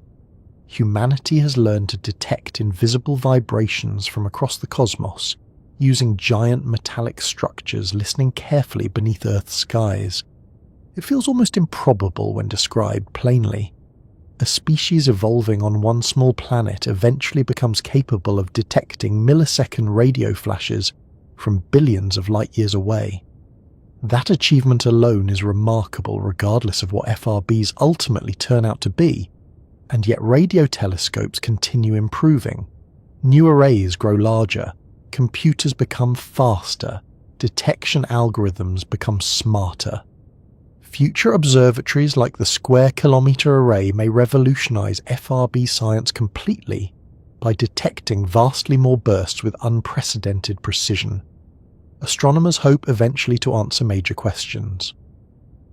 What exactly produces FRBs? Why do some repeat? How many types exist? Can bursts reveal hidden cosmic structures? Might entirely unknown physics operate near their sources? Each new telescope increases the chances of surprising answers. Because the universe rarely rewards observation with simplicity. Usually the better humans learn to listen, the stranger reality becomes. The first fast radio burst ever discovered was almost thrown away. Not dramatically. Not with scientists shouting at each other in some tense observatory control room while alarms flashed and coffee spilled across keyboards. Quite the opposite, actually. The signal sat quietly inside archived data for years, unnoticed while the world carried on normally. People went to work, cities expanded, entire television series began and ended, and meanwhile, hidden inside an old radio survey from Australia, one of the strangest discoveries in modern astronomy waited patiently for someone to recognize it. There is something fitting about that somehow. The universe rarely announces its biggest mysteries with perfect timing. Sometimes it simply leaves clues lying around quietly until humans become clever enough, or lucky enough, to notice them. The story begins at the Parkes Observatory in New South Wales, Australia. By the early 2000s, Parkes was already one of the most respected radio observatories in the world. Its giant white dish had spent decades listening to the cosmos, contributing to everything from pulsar discoveries to communications with NASA space missions. People sometimes call it the dish, which sounds charmingly simple for a machine capable of detecting signals from across the galaxy. Parkes had personality too. Radio observatories often do. Optical telescopes feel elegant and almost artistic. Radio telescopes feel patient, like giant metallic ears quietly leaning into the universe waiting for it to say something interesting. Most nights, of course, the universe behaves fairly predictably. Pulsars pulse, quasars radiate. Background noise hums softly through the receivers, and occasionally some nearby human technology causes chaos for everyone involved. That last problem turns out to matter a great deal in the FRB story. In 2001, Parkes was conducting a pulsar survey using a multi-beam receiver system. Astronomers were searching for pulsars by recording huge amounts of radio data continuously. The process generated enormous archives requiring years of analysis afterward. At the time, nobody was hunting fast radio bursts because nobody knew such things existed. That detail is important. Human beings often fail to notice discoveries simply because they are not looking for them yet. If you handed medieval astronomers a modern radio telescope, they would have no conceptual framework for interpreting the data. Entire categories of reality become visible only after science develops the language and tools needed to recognize them. In 2007, several years after the original observations, Duncan Lorimer and his student David Narkovich were examining archived Parkes data searching for pulsars. Again, not especially glamorous work. Astronomy contains large amounts of careful data inspection. Long hours studying graphs and signals hoping something meaningful appears. Most of the time, nothing revolutionary happens. and then occasionally the universe slips something impossible into the data almost casually. Narkovich noticed an unusual burst. Very unusual. A sudden flash of radio energy lasting less than 5 milliseconds. Strong, bright, and strange in exactly the right ways. At first, it could easily have been dismissed as interference. Radio observatories constantly detect false signals. Satellites pass overhead. Aircraft create noise. Electrical systems misbehave. Nearby electronics leak radio frequencies into sensitive equipment. Radio astronomers become deeply suspicious people for good reason. One scientist once joked that half of radio astronomy involves proving signals are not caused by microwaves, which, as it turned out, was more accurate than anyone realized at the time. Still, this burst behaved differently from ordinary interference. Its frequencies were dispersed. Higher radio frequencies arrived slightly before lower ones, creating a characteristic sweep pattern through the data. That effect occurs naturally when radio waves travel through enormous amounts of ionized gas in space. The signal looked exactly like something that had crossed intergalactic distances. And that created a serious problem, because if the burst truly originated outside the Milky Way, then its energy output became almost absurd. Astronomers checked calculations repeatedly. The numbers refused to become reasonable. That happens sometimes in science. Researchers encounter results so extreme they assume mistakes must exist somewhere. Instruments malfunction. Software errors occur. Equations get misapplied. Usually reality becomes less strange after careful verification. The Lorimer burst stubbornly remained strange. Its dispersion implied an origin far beyond our galaxy. Its brightness implied immense energy. Its duration implied a compact source, and nobody knew what could produce such a thing. The burst itself received the official designation FRB 010724, though most people simply call it the Lorimer burst now. At the time, however, nobody knew it represented the first known member of an entirely new astrophysical phenomenon. Initially, reactions across astronomy were cautious. Very cautious. One burst alone proves very little. Extraordinary claims require replication, especially in radio astronomy, where false signals occur constantly. Some scientists suspected terrestrial interference despite the dispersion signature. Others wondered about unknown atmospheric phenomena or instrument artifacts. A few researchers found the signal fascinating immediately. Others remained openly skeptical. That skepticism was healthy. Science progresses best when discoveries survive intense scrutiny rather than immediate enthusiasm. And honestly, the Lorimer burst sounded almost too dramatic to be real. A millisecond radio flash from another galaxy, powerful enough to rival enormous cosmic objects. That bordered dangerously close to science fiction. Complicating matters further, astronomers could not immediately find additional bursts. Years passed without clear confirmation. And during those years, the first FRB lived in an awkward scientific state somewhere between exciting possibility and questionable anomaly. Some researchers quietly doubted the entire thing. Perhaps the signal was merely an unusual one-time error. Perhaps the telescope malfunctioned. Perhaps Earth itself had produced the burst somehow. Then the situation became even stranger. Parkes Observatory began detecting mysterious radio flashes called peritons. Peritons resembled FRBs superficially. They appeared as short radio bursts with suspiciously similar characteristics. For a while, they caused enormous confusion because astronomers worried the Lorimer burst might simply belong to the same category of terrestrial interference. The mystery grew almost embarrassing.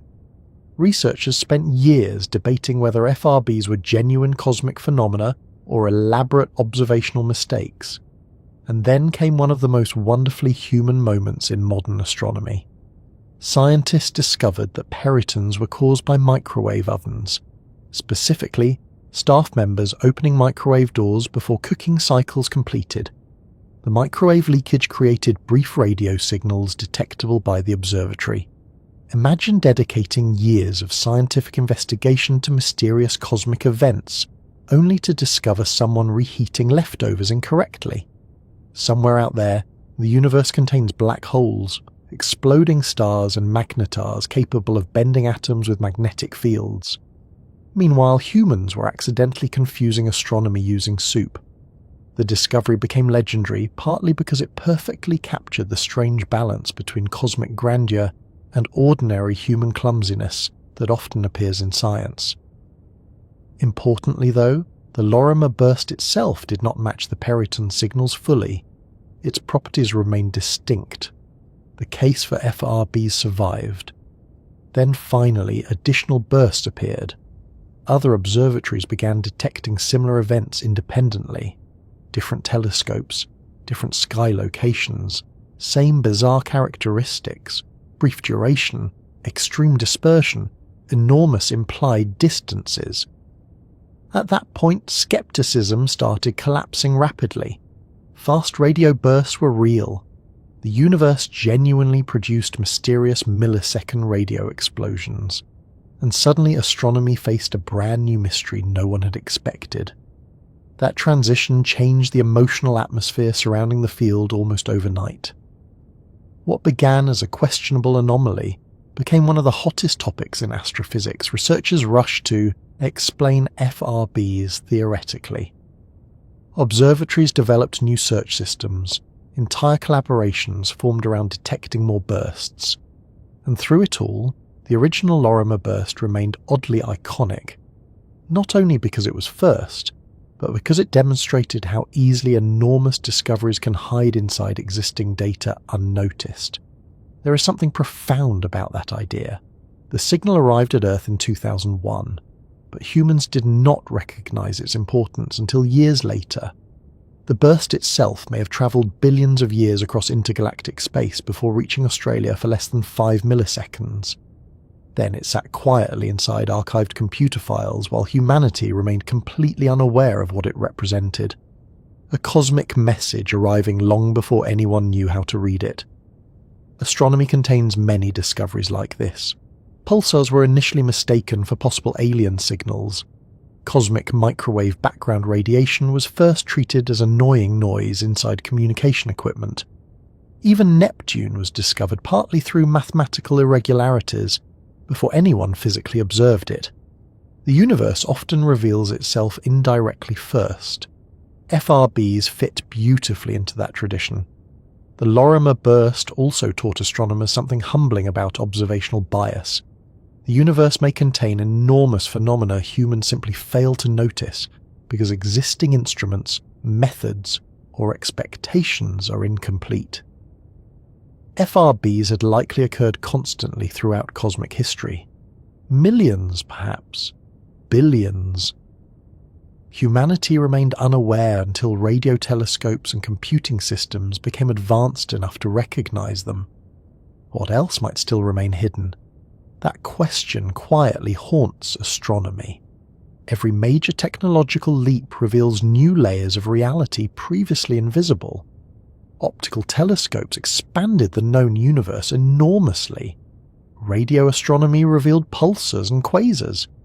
X-ray observatories exposed violent high-energy processes. Gravitational wave detectors uncovered colliding black holes through ripples in space-time itself. And now, FRBs. Each advance reminds humanity that our perception of reality is deeply limited by available tools. The cosmos itself remains far larger and stranger than human intuition naturally expects. There is another interesting detail about the Lorimer burst story too. The burst was so bright that if similar events occurred nearby inside the Milky Way, they would appear astonishingly strong to radio instruments. And eventually, decades later, astronomers finally observed exactly that. In 2020, a known magnetar inside our own galaxy produced an FRB-like signal. For the first time, scientists directly connected at least some fast radio bursts with magnetars, those ultra-dense neutron stars possessing the strongest magnetic fields known. That discovery retroactively strengthened the original Lorimer burst interpretation dramatically. The mystery had evolved from FRB's real into how exactly do these objects work, which is scientific progress in its purest form. One mystery solved only to reveal deeper ones underneath. Even today, the Lorimer burst remains slightly eerie when viewed historically. A single, unexplained flash buried in old data quietly introduced humanity to a completely new category of cosmic event, and the burst itself was tiny. 5 milliseconds.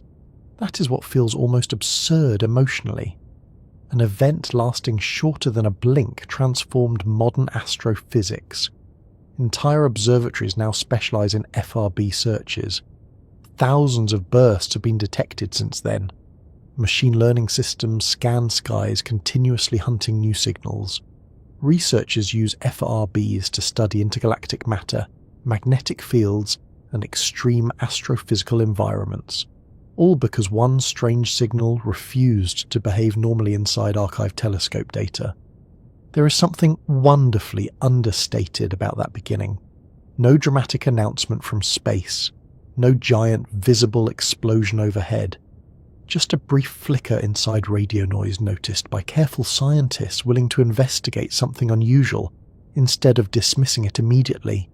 That willingness matters enormously in science, because nature rarely explains itself fully on first encounter. Sometimes discoveries begin as tiny inconsistencies, small anomalies, signals that look slightly wrong. At first, astronomers believed fast radio bursts were probably one-time catastrophes. That assumption made sense. The bursts were unbelievably energetic. Some released enormous amounts of power in milliseconds. Naturally, many scientists imagined violent cosmic events destroying whatever produced them. Colliding neutron stars, exploding compact objects, black holes consuming something unfortunate nearby. The logic seemed straightforward. If a burst emitted that much energy, surely the source could not survive repeatedly. And then one of them came back. That changed everything. Because the moment astronomers detected a repeating FRB, entire categories of explanations collapsed almost instantly. A repeating source meant the object survived the burst. Somewhere in the universe, something was producing gigantic radio flashes over and over again without tearing itself apart completely. That realization transformed FRBs from mysterious explosions into something far stranger. The story centered around a source eventually named FRB 121102. The designation sounds cold and technical, but that is typical astronomy behavior. Scientists discover one of the most mysterious objects in the observable universe and immediately assign it something resembling a Wi-Fi password. FRB 121102 was first detected in 2012 by the Arecibo Observatory in Puerto Rico, one of the largest radio telescopes ever built. Unlike earlier detections from Parkes, which still carried lingering uncertainty at times, the Arecibo burst mattered enormously because it confirmed FRBs were not unique to one instrument. Different observatories were hearing the same kind of signals. That alone strengthened the case for FRBs dramatically. But the truly astonishing part arrived later. In 2015, astronomers detected additional bursts coming from the exact same location, then more and more again. The source repeated.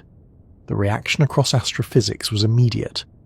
Confusion first, then excitement, then more confusion. Because repeaters complicated everything. If FRBs repeated, then at least some of them could not result from catastrophic destruction events. Whatever produced the bursts remained active afterward. Imagine if lightning struck repeatedly from the exact same point in a cloudless sky. That was roughly the emotional effect repeating FRBs had on astronomers. The universe had just become significantly stranger. The repeating source itself behaved unpredictably too. Sometimes bursts appeared clustered closely together. Other times the object remained silent for long periods. There was no simple schedule initially, no obvious rhythm. just sudden radio flashes emerging from deep space irregularly like cosmic hiccups. Astronomers around the world turned radio telescopes toward the source obsessively. Every new burst represented valuable information. And because repeaters could be observed multiple times, scientists finally had opportunities impossible with one-time FRBs. They could localize the source more precisely. That became crucial. Using networks of radio telescopes working together through interferometry, astronomers eventually pinpointed FRB 121102 to a small dwarf galaxy around 3 billion light-years away. 3 billion. Pause there briefly because that distance matters emotionally as much as scientifically. The bursts began their journey toward Earth long before complex life fully flourished here. Long before humans existed. Long before mammals dominated the planet. Civilizations had not merely risen and fallen during that travel time. Entire species came and went. And after crossing unimaginable distances, those signals reached Earth as tiny millisecond flashes, detectable only by giant radio instruments listening carefully beneath the sky. There is something deeply strange about that. But localization revealed another surprise too. The repeating FRB appeared associated with a persistent radio source nearby. Something in the region continuously emitted radio energy even between bursts. This hinted that FRBs might originate from highly energetic environments, perhaps supernova remnants, perhaps active magnetars, perhaps something even more exotic. The mystery deepened. And then astronomers noticed something else. The bursts themselves contained structure, very complicated structure. Originally, people imagined FRBs as simple flashes, one quick pulse, clean and straightforward. Reality disagreed. When scientists examined repeating bursts closely with better instruments and higher time resolution, they discovered astonishing complexity hidden inside milliseconds. Some bursts contained multiple sub-pulses, others drifted across frequencies. A few showed bizarre internal patterns almost resembling organized structures. It was like zooming into a lightning strike and discovering miniature storms hidden inside it. One especially fascinating behavior became known as downward frequency drifting.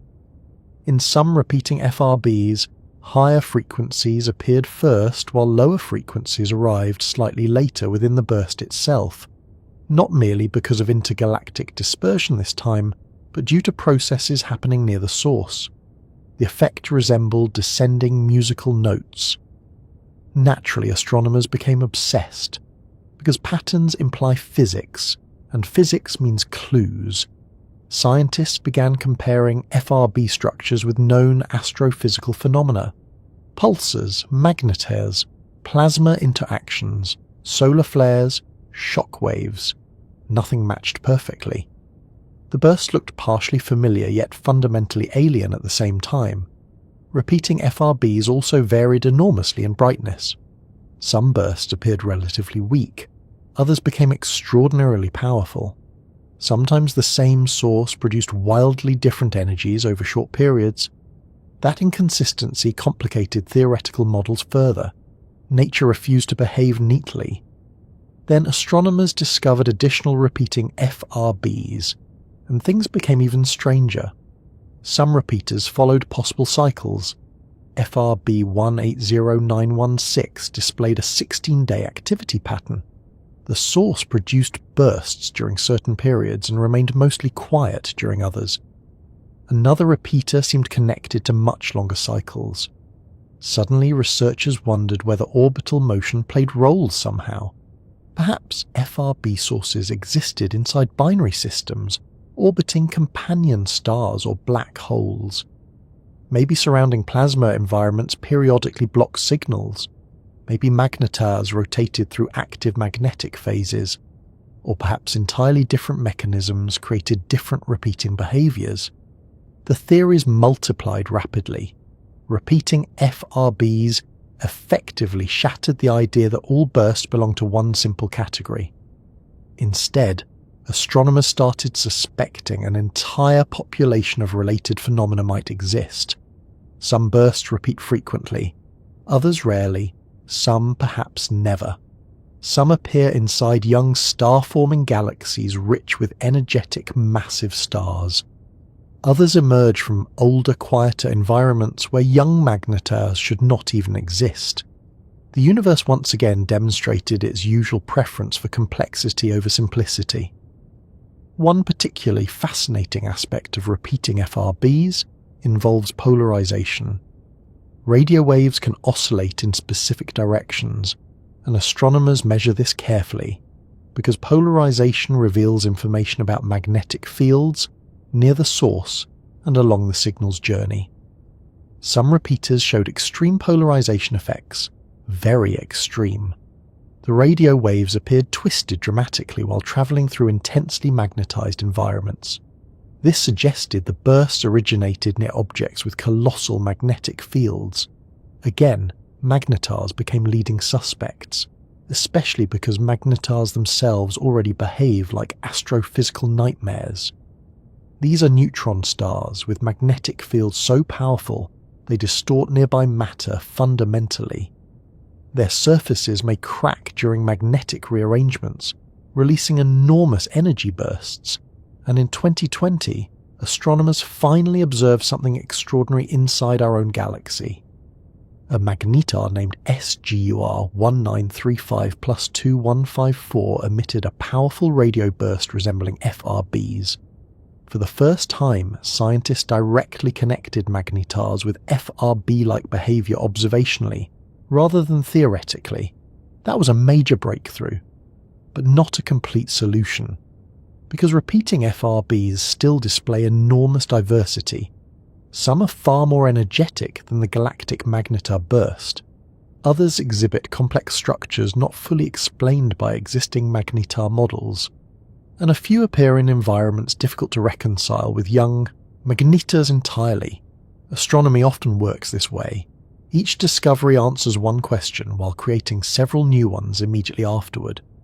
There is also something psychologically fascinating about repeaters specifically. One-time bursts feel like accidents. Repeaters feel intentional somehow.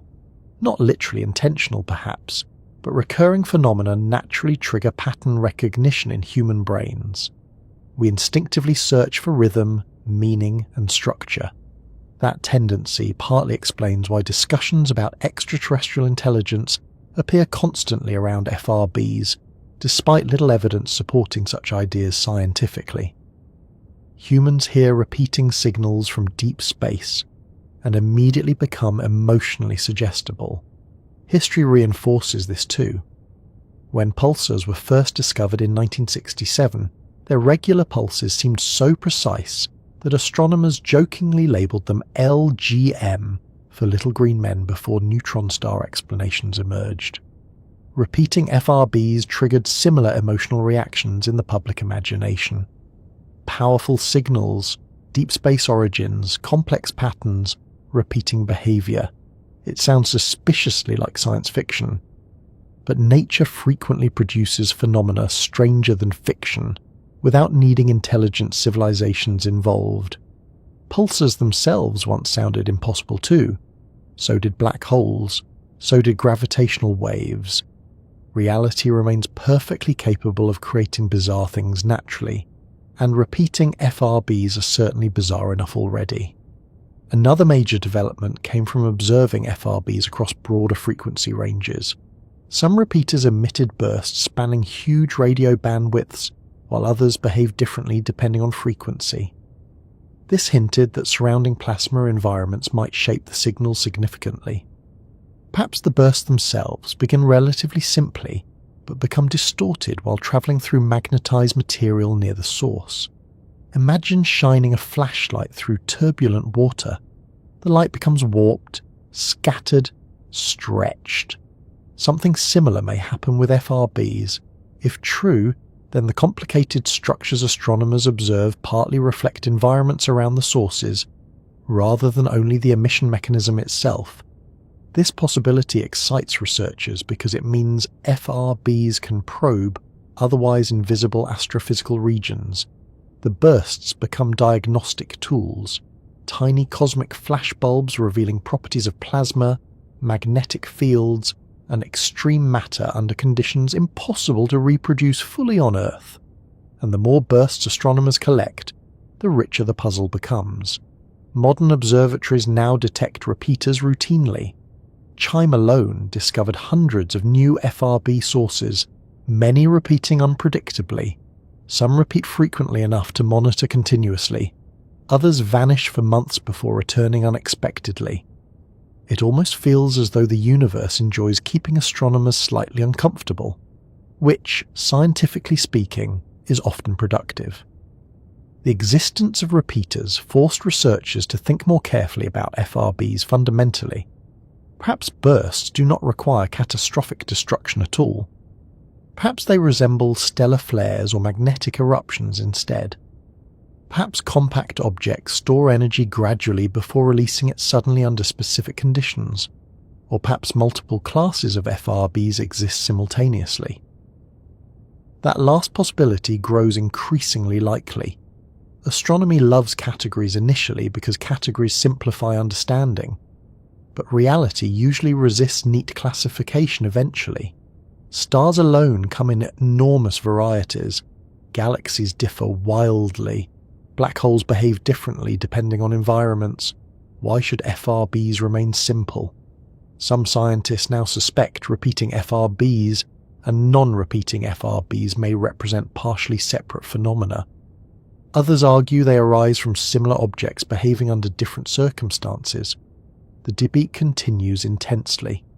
Meanwhile, the bursts themselves continue arriving from deep space without explanation.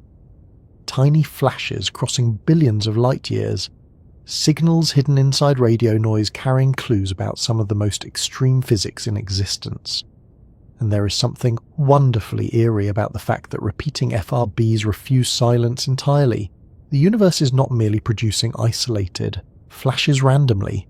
Some objects out there are active, persistent, continuing to erupt again and again across cosmic time. If fast radio bursts are among the strangest signals in the universe, then magnetars are among the few objects terrifying enough to plausibly create them. Even astronomers speak about magnetaires with a certain cautious respect. Not fear exactly. More the scientific equivalent of looking at an electrical storm through thick reinforced glass and quietly appreciating the fact that it is happening very far away.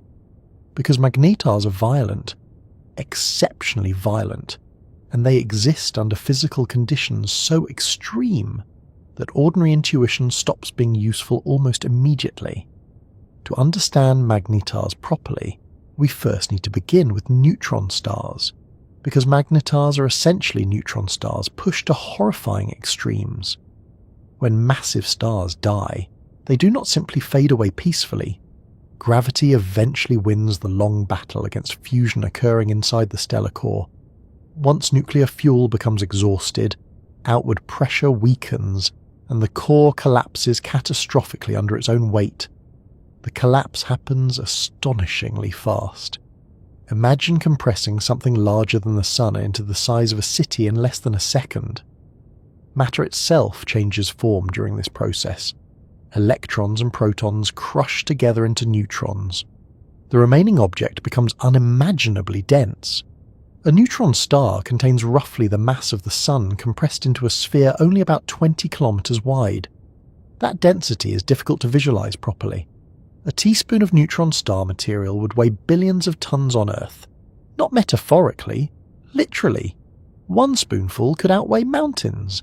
Fortunately, neutron stars remain far away because keeping one in your kitchen would create practical difficulties. Now, ordinary neutron stars are already extraordinary enough. Some spin rapidly, some emit radiation beams as pulsars, some possess powerful magnetic fields. Magnetars, however, take everything about neutron stars and increase it dramatically, especially the magnetic field. Earth has a magnetic field generated by motions inside its molten core. It protects the planet from solar particles and helps compasses function, which historically prevented sailors from becoming extremely lost quite as often. A refrigerator magnet might produce around 0.01 Tesla. Medical MRI machines may reach several Tesla. the strongest continuous magnetic fields humans can generate in laboratories reach dozens of Tesla. Magnetars operate on levels beyond ordinary comparison. Their magnetic fields can exceed 1 quadrillion Tesla, 10 to the power of 15 Tesla. Numbers like that almost stop feeling real. The magnetic field around a magnetar is so intense it fundamentally alters physics nearby. Atoms become distorted. Electron clouds stretch unnaturally. Vacuum itself may behave strangely under such conditions. If a magnetar passed halfway between Earth and the Moon, its magnetic field could disrupt electronics worldwide instantly. Not because the magnetar intended harm, it would simply exist aggressively. And this immense magnetic energy makes magnetars leading candidates for fast radio burst sources, because FRBs require something capable of storing colossal energy and releasing part of it suddenly in milliseconds. Magnetars qualify beautifully, or perhaps terribly, depending on perspective.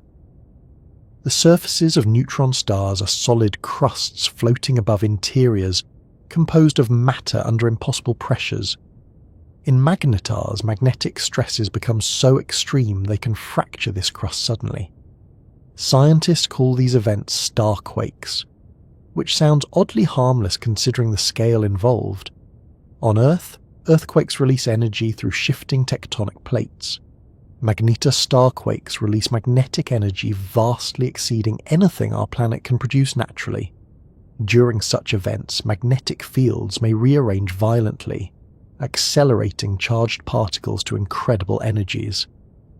Astronomers suspect that under certain conditions these eruptions could generate coherent radio bursts, powerful enough to become FRBs, and for years, magnetars remained mostly theoretical FRB suspects. Then came April 2020. That was the moment the universe handed astronomers one of the most important clues in the entire FRB mystery. Inside the Milky Way exists a known magnetar called SGR1935+2-154. The name sounds technical because astronomy naming conventions often resemble someone typing angrily at a calculator. Still, this object became historic, because in April 2020, SGR1935+2154 emitted an extraordinary radio burst. Multiple radio observatories detected it nearly simultaneously, and the burst looked astonishingly similar to fast radio bursts observed in distant galaxies. For the first time, humanity directly witnessed a magnetar producing an FRB-like signal. The excitement across astrophysics was immediate. Years of theoretical work suddenly gained powerful observational support. Magnetars truly could generate FRBs, at least some of them. That last detail matters enormously, because the galactic magnetar burst solved one mystery while leaving several others untouched. The burst from SGR1935+2-154 was powerful by human standards, absolutely. For a brief moment, it became one of the brightest radio events ever observed inside the Milky Way. But compared with some extragalactic FRBs, it still appeared weaker, much weaker in some cases. That discrepancy raised important questions. Maybe magnetars occasionally produce vastly more powerful eruptions under rare conditions. Maybe younger magnetars behave differently. Or perhaps multiple types of FRB sources exist simultaneously. Astronomy once again refused simplicity. Still, the galactic burst represented a turning point, because suddenly astronomers had a nearby laboratory. Instead of studying FRBs only from billions of light years away, scientists could observe magnetar activity directly inside our own galaxy. And magnetars turned out to be wonderfully chaotic objects. They emit X-rays, gamma rays, magnetic flares, occasional giant eruptions. Their environments are turbulent, energetic and unstable, exactly the sort of astrophysical conditions capable of producing weird radio phenomena. One fascinating idea involves magnetic reconnection. You may already know a gentler version of this process from the Sun. Solar flares occur when twisted magnetic field lines suddenly rearrange. releasing energy explosively. On a magnetar, however, magnetic reconnection becomes vastly more extreme. The fields are stronger, the energy larger, the consequences more violent. Some researchers suspect FRBs emerge when magnetic field lines snap and reconnect near the magnetar surface, launching powerful shock waves through surrounding plasma. As those shock waves travel outward, coherent radio emission may form. That coherence matters critically. FRBs are not random static. The radio waves arrive highly organized, implying huge numbers of charged particles moving together synchronously. Nature somehow coordinates all this under extreme magnetic conditions. Exactly how remains uncertain, and magnetars continue complicating matters. Some magnetars appear relatively quiet for long periods, others erupt unpredictably, some produce repeated bursts, others behave differently. There is growing evidence that magnetar age may matter too. Young magnetars likely possess especially intense magnetic activity. Fresh supernova remnants surrounding them could shape radio signals significantly. That might explain why many FRBs appear associated with young star-forming regions inside galaxies. Massive stars form there. Massive stars die there. Magnetars emerge there. Still, not all FRBs fit neatly into that picture. A few repeating FRBs originate in older galaxies where fewer young magnetars should exist. Again, the universe refuses clean categories. Perhaps older magnetars remain active longer than expected. Perhaps interactions with nearby companions matter. Perhaps multiple pathways create FRBs. The uncertainty keeps the field exciting and slightly exhausting for theorists. One especially interesting property of magnetars involves rotational energy. Neutron stars spin rapidly because of angular momentum conservation. When a massive stellar core collapses from enormous size into a tiny compact object, rotation speeds up dramatically. It is similar to an ice skater pulling arms inward while spinning, except the skater usually does not become a super-dense magnetic nightmare afterward. Some young magnetars may rotate incredibly fast initially. Combined with strong magnetic fields, this creates enormous available energy reservoirs. Under certain models, FRBs may emerge during early energetic phases of magnetar evolution. Others may occur later through crust fractures or magnetic instabilities. Astronomers continue testing these ideas against observations constantly, and the observations themselves grow increasingly detailed. Modern radio telescopes now capture FRBs with astonishing time resolution. Scientists can study internal burst structures lasting microseconds. Microseconds. That is 1/1,000,000th of a second. Within these tiny windows, bursts display drifting frequencies, subpulses, and intricate patterns hinting at complicated plasma environments near the source. Magnetars naturally produce complicated environments. Their magnetic fields trap charged particles intensely. Radiation interacts with plasma in unusual ways. Shockwaves propagate through magnetized material under conditions impossible to recreate fully in laboratories. This makes magnetars scientifically valuable beyond FRBs themselves. They are natural experiments in extreme physics, general relativity, quantum electrodynamics, plasma physics, nuclear matter, all operating simultaneously under outrageous conditions. Late at night, magnetars almost feel like objects nature invented specifically to remind humanity that the universe still contains things beyond comfortable imagination. Tiny stars smaller than cities, denser than atomic nuclei, spinning rapidly, wrapped in magnetic fields capable of distorting matter itself. And occasionally perhaps firing radio flashes bright enough to cross billions of light years. The emotional scale of that is difficult to process fully. There is also something oddly unsettling about how brief FRBs remain despite originating from such extreme environments. Milliseconds, that is all. After all the violence and magnetic chaos and astrophysical catastrophe involved, the observable burst itself lasts less than a blink. The universe performs these enormous energetic acts with astonishing efficiency. Then silence again. That silence matters too, because magnetars spend most of their existence quiet relative to their explosive moments. They sit in darkness between eruptions like sleeping volcanoes storing stress invisibly. Astronomers monitoring magnetars often wait long periods patiently hoping activity resumes. Sometimes it does dramatically. In 2004, a giant flare from magnetar SGR 1806-20 released more energy in 1/10 of a second than the Sun emits over roughly 100,000 years. The flare briefly affected Earth's ionosphere despite originating around 50,000 light-years away. And that was only gamma-ray emission. Events like these demonstrate how much energy magnetars truly control, enough to plausibly explain at least some FRBs, maybe many, maybe most, but probably not all. Because FRBs continue displaying enormous diversity. Some repeat frequently, others never.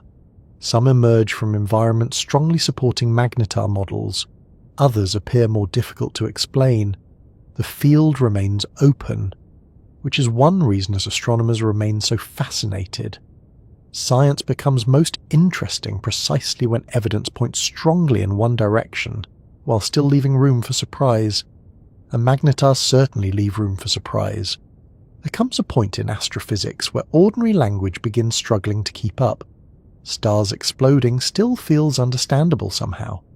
Black holes sound dramatic, but familiar now after decades of documentaries and headlines.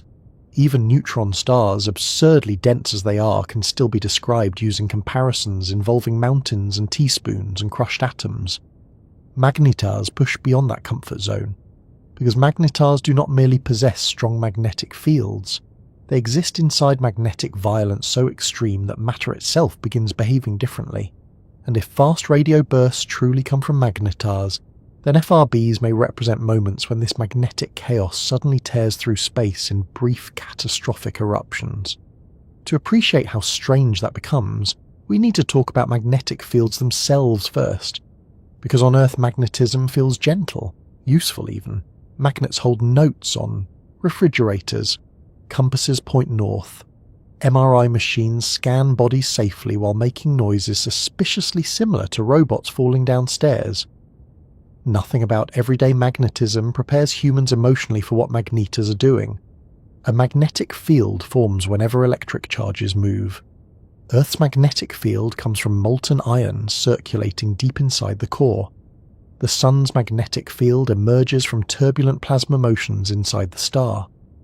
Magnetars take this same basic physics and increase it to levels almost impossible to visualize. Their magnetic fields contain extraordinary amounts of stored energy, and importantly, magnetic fields are not static things. They twist, stretch, tangle, snap, rearrange. Under ordinary conditions, this happens harmlessly. Under magnetar conditions, it becomes cosmic warfare. Imagine twisting thick rubber bands tighter and tighter until eventually they snap violently. Now, replace the rubber bands with magnetic field lines carrying enough energy to power civilizations. That is closer to what scientists suspect occurs around magnetars. The fields become unstable, and when they suddenly rearrange, enormous energy erupts outward. This process is called magnetic reconnection. It already happens on the Sun regularly. Solar flares occur when magnetic fields near sunspots twist together and reconnect explosively. The Sun launches charged particles across the solar system during these events. Earth's magnetic field usually shields us reasonably well, although strong solar storms can still disrupt satellites, communications and power systems occasionally. Magnetars perform similar processes on vastly more terrifying scales. Their magnetic fields become so powerful that they dominate surrounding physics completely. Matter near a magnetar does not behave normally anymore. Atoms distort. Electrons move differently. Vacuum itself may become polarized. That last part sounds fictional, but is entirely real according to quantum electrodynamics. Normally, empty space behaves like empty space. Near a magnetar, however, the magnetic field becomes strong enough to influence virtual particle activity inside the vacuum itself. Light travelling through such regions may split into different polarizations, almost as if empty space turns into a strange crystal-like medium. Nature becomes deeply weird under extreme magnetism, and FRBs may emerge from these environments. One leading idea suggests that sudden magnetic reconnection events launch ultra-fast shockwaves outward through dense plasma surrounding the magnetar. Plasma is often called the fourth state of matter. Instead of solid, liquid, or gas, plasma consists of charged particles moving freely. Stars themselves are mostly plasma. Near magnetars, plasma environments become extraordinarily energetic. When magnetic fields reconnect suddenly, particles accelerate to near-light speeds. Shock waves propagate outward. Electromagnetic energy explodes into surrounding regions.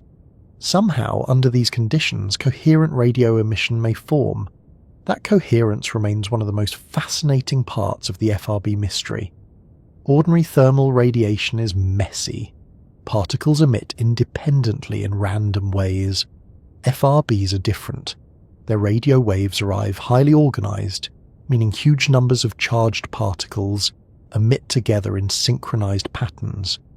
Imagine billions upon billions of particles acting almost like a perfectly coordinated orchestra. Exactly how magnetars accomplish this is still debated intensely. Several competing models exist. One proposal involves maser emission inside relativistic shockwaves. A maser is essentially the microwave or radio equivalent of a laser, producing coherent amplified radiation. Under the right plasma conditions, shockwaves around magnetars might naturally generate radio masers powerful enough to create FRBs. Other models suggest coherent curvature radiation from particles moving along twisted magnetic field lines. Still others involve interactions between magnetar winds and surrounding nebulae. The details become complicated quickly because plasma physics under extreme magnetic fields is notoriously difficult. Even supercomputers struggle with these calculations, and nature continues producing results more imaginative than theorists sometimes expect. One especially interesting clue comes from the structure hidden inside repeating FRBs. Remember how some bursts contain drifting subpulses and complex frequency patterns? Those details suggest the radio waves interact with turbulent magnetized environments near the source. A simple explosion in empty space would likely produce cleaner signals. FRBs instead often resemble events filtered through magnetic storms. That matches magnetar environments beautifully, because magnetars are messy. Violent magnetic loops surround them. Dense plasma clouds shift unpredictably. Shock waves interact with surrounding material. The result may naturally create complicated radio structures. Astronomers have even compared some FRB behaviours to processes observed in pulsars and solar radio bursts, though vastly more energetic. There is also the issue of timescales. FRBs last milliseconds. That brevity strongly implies compact sources because larger objects cannot vary brightness so quickly. If something enormous emitted an FRB, different regions would contribute radiation over longer intervals. Magnetars solve this neatly. They are tiny by stellar standards, around 20 kilometers across. A burst occurring near the surface could evolve on millisecond timescales naturally, and magnetars contain enough magnetic energy to power enormous eruptions repeatedly. That matters because repeating FRBs survive. Some sources burst again and again for years. Catastrophic one-time explosions cannot explain that behaviour easily. Magnetars can, at least partially. A magnetar may gradually accumulate magnetic stress before releasing energy episodically through starquakes or reconnection events.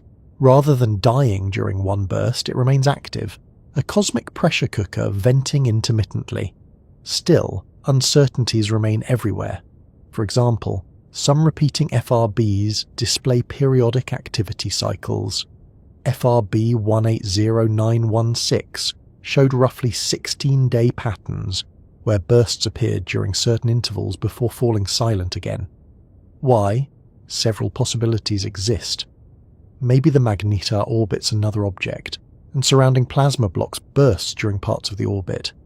Maybe precession changes our viewing angle gradually. Maybe magnetic activity itself cycles periodically. No consensus exists yet. And then there are the truly extreme FRBs. Some bursts appear so energetic that even optimistic magnetar models struggle slightly. Not impossibly so, perhaps, but uncomfortably. Scientists may eventually solve this through better understanding of magnetic reconnection efficiency or beaming effects. Or perhaps some FRBs come from entirely different mechanisms altogether. Astronomy rarely rewards single universal explanations for long. One fascinating possibility involves young magnetars specifically. When massive stars explode as supernovas, they may leave behind newborn magnetars spinning rapidly with colossal magnetic fields. These young objects could remain embedded inside expanding supernova remnants filled with turbulent plasma. Such environments naturally explain several FRB properties simultaneously: strong magnetic fields, dense surrounding material, energetic activity, complicated propagation effects, and because young magnetars evolve over time, different ages might produce different FRB behaviors.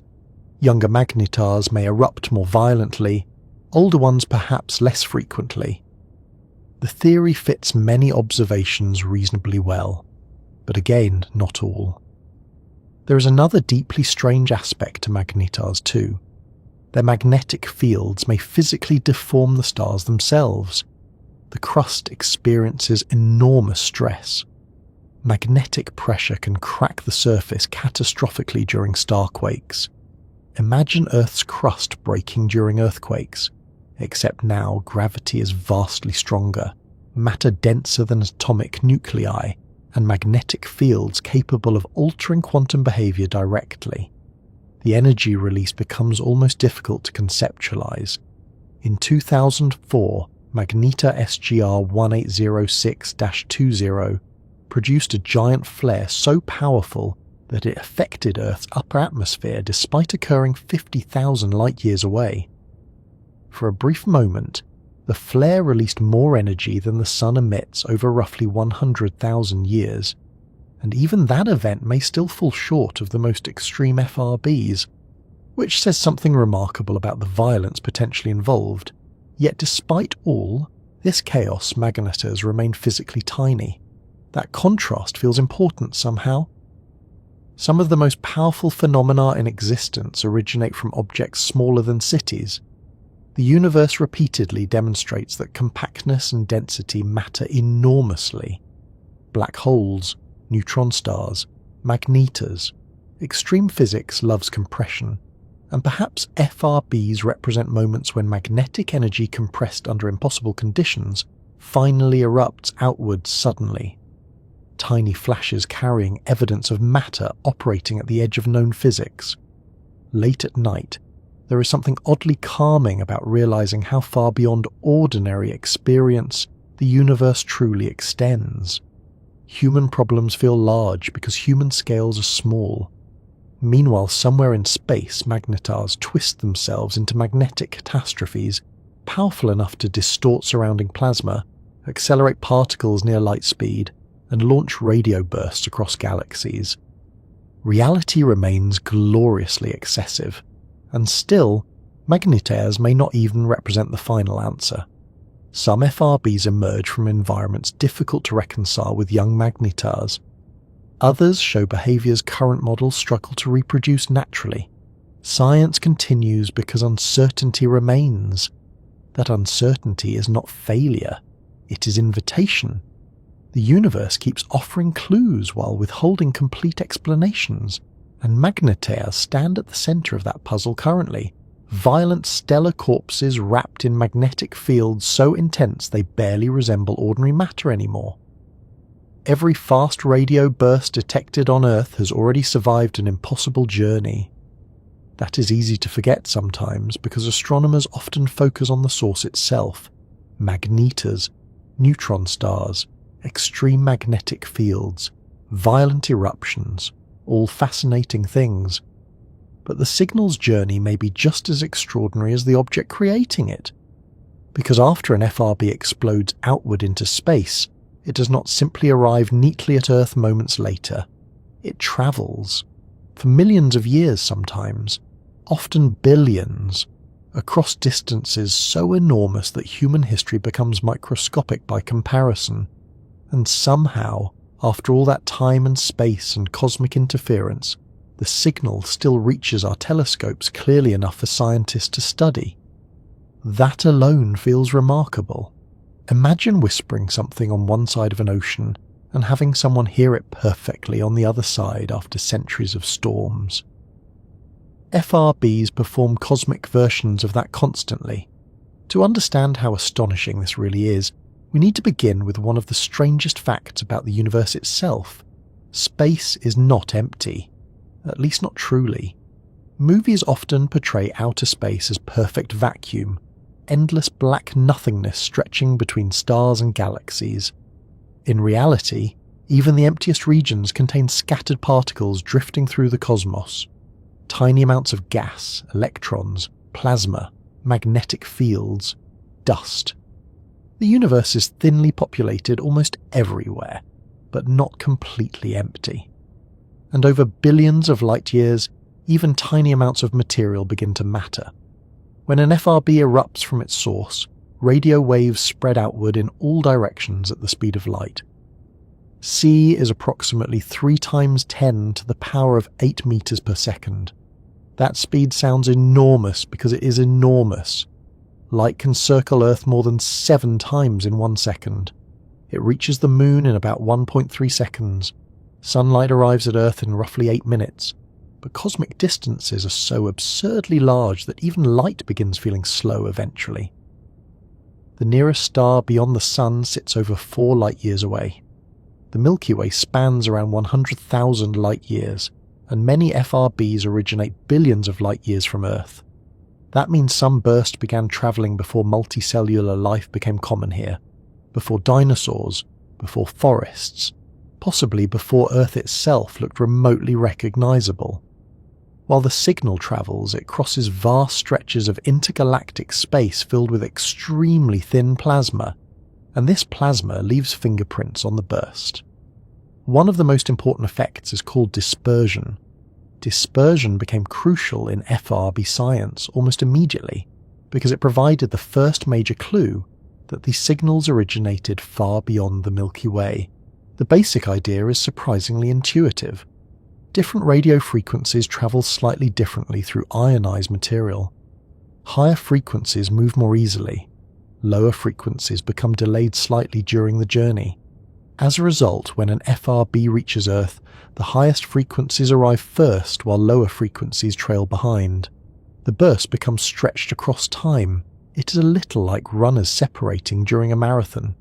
Everyone starts together, but different speeds gradually spread the group apart over long distances. For FRBs, that stretching becomes measurable, and the amount of dispersion tells astronomers something extraordinary. Distance, or more precisely, how much material the signal crossed during its journey. This is one reason FRBs became scientifically valuable so quickly. They are not merely mysterious signals, they are probes travelling through the universe naturally. Each burst carries information about everything it encountered along the way. The larger the dispersion measure, the farther the signal likely travelled and the more matter it crossed. Early FRBs showed enormous dispersion values, far too large for ordinary galactic origins. That is how astronomers realised the burst must come from deep extragalactic space. And once that became clear, the energy calculations turned astonishing. Because if a signal remains detectable after crossing billions of light-years, the original burst must have been unimaginably bright. There is another effect too: scattering. As radio waves pass through turbulent plasma regions, they become distorted slightly. The signal may spread out, blur, or flicker in complicated ways. You can think of it somewhat like light passing through fog or rippling water. Intergalactic space itself is mostly thin and calm, but galaxies contain denser plasma environments. Magnetized regions near stars or black holes can scatter radio waves significantly. This means FRBs often arrive carrying traces of the environments they crossed, not just from their source galaxy, not just from intergalactic space, but even from our own Milky Way. Astronomers carefully analyze all these distortions because they reveal otherwise invisible structures spread throughout the cosmos. In fact, FRBs may help solve one of astronomy's long-standing mysteries involving missing baryons. Now that phrase sounds suspiciously like something a fast food restaurant might accidentally serve, but baryons simply refer to ordinary matter made of protons and neutrons. Stars, planets, gas clouds, humans, coffee cups, and slightly overworked astronomers all count as baryonic matter. Cosmological models predict more ordinary matter should exist than astronomers can directly observe. The missing matter likely floats diffusely between galaxies in hot ionized gas difficult to detect otherwise. FRBs help locate it, because every burst crossing intergalactic space becomes dispersed by this hidden material. By measuring enough FRBs across different directions and distances, astronomers can effectively map otherwise invisible matter distributed throughout the universe. Tiny radio flashes become cosmic flashlights. That idea feels wonderfully disproportionate somehow. Signals lasting milliseconds helping humanity study structures spanning billions of light years. FRBs also experience something called Faraday rotation. This occurs when radio waves pass through magnetized plasma environments. The polarization of the waves rotates during travel, and the amount of rotation reveals information about magnetic fields encountered along the way. Some FRBs display enormous Faraday rotation values. That suggests they originated near intensely magnetized environments. Again, magnetars become strong suspects. But the journey itself matters too.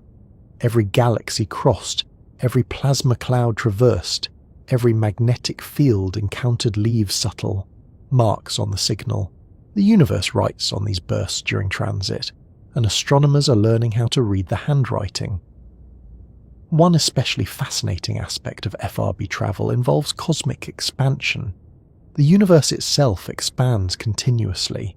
Galaxies drift apart over time as space stretches between them. That means FRBs travelling for billions of years do not move through static space. The space itself changes while they travel.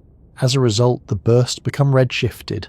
Their wavelengths stretch gradually during the journey. This effect allows astronomers to estimate enormous distances and study how the universe evolved over cosmic time. An FRB arriving today may carry information from epochs when galaxies were younger and the cosmos itself looked different. In a sense, every FRB is also a time capsule. We never observe the universe as it exists now. Light and radio waves require time to travel. Astronomy always studies the past. FRBs intensify this feeling dramatically because many travelled longer than human civilization has existed. When astronomers detect a burst from billions of light years away, they observe an event that occurred billions of years ago. The source itself may have changed completely since then. Perhaps the magnetaire no longer exists. Perhaps the entire galaxy evolved dramatically. Maybe civilizations appeared somewhere during the signal's journey and vanished again before Earth even received the burst. The scale of cosmic time quietly overwhelms ordinary intuition, and still the signal arrives. That reliability is partly because radio waves travel efficiently through space. Unlike visible light, radio frequencies can pass through dust clouds relatively easily. Intergalactic space, while not empty, remains thin enough that radio signals survive long journeys remarkably well. If FRBs emitted primarily visible light instead, many would become obscured long before reaching Earth. Radio astronomy gives humanity access to hidden layers of the universe precisely because radio waves endure.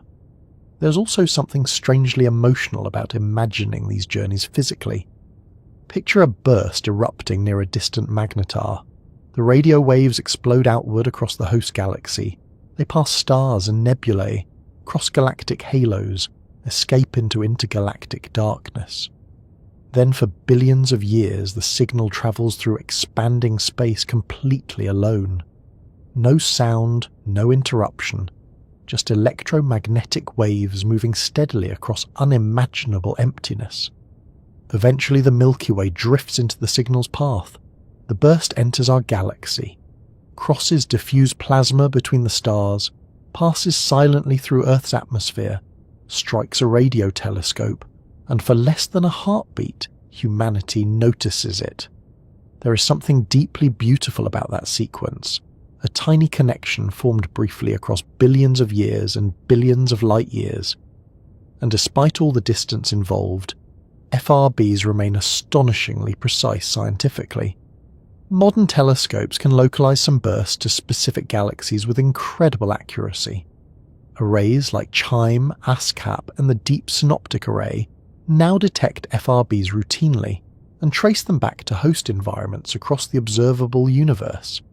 Each localization reveals new clues: young galaxies, old galaxies, dense star-forming regions, unexpected environments. The burst continues surprising astronomers, and the farther they travel, the more useful they become for cosmology itself. Some researchers hope FRBs may eventually help measure the universe's expansion more precisely.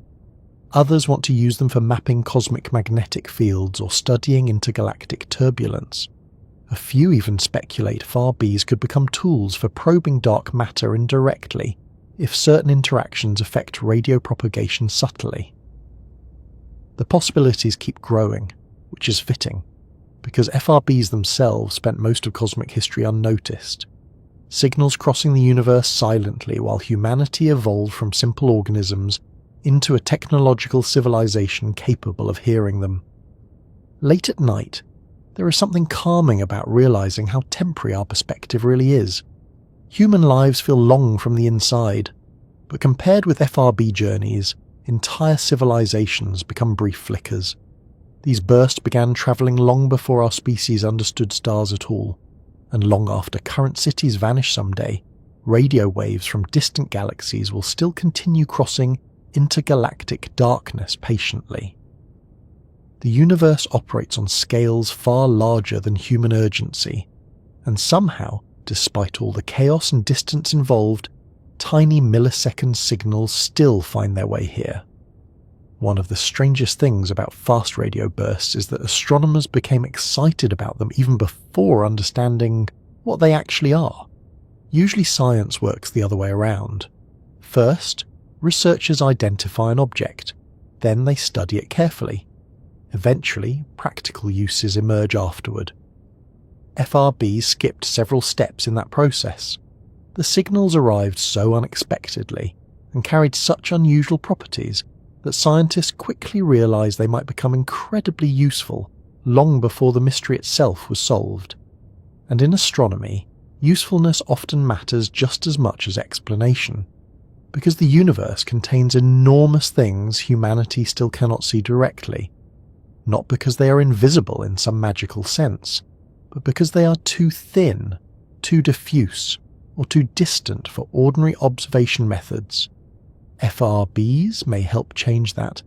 Tiny flashes lasting milliseconds could become some of the best tools humans have ever developed for mapping the hidden structure of the cosmos itself, which feels wonderfully disproportionate, a signal shorter than a blink helping reveal the architecture of the universe.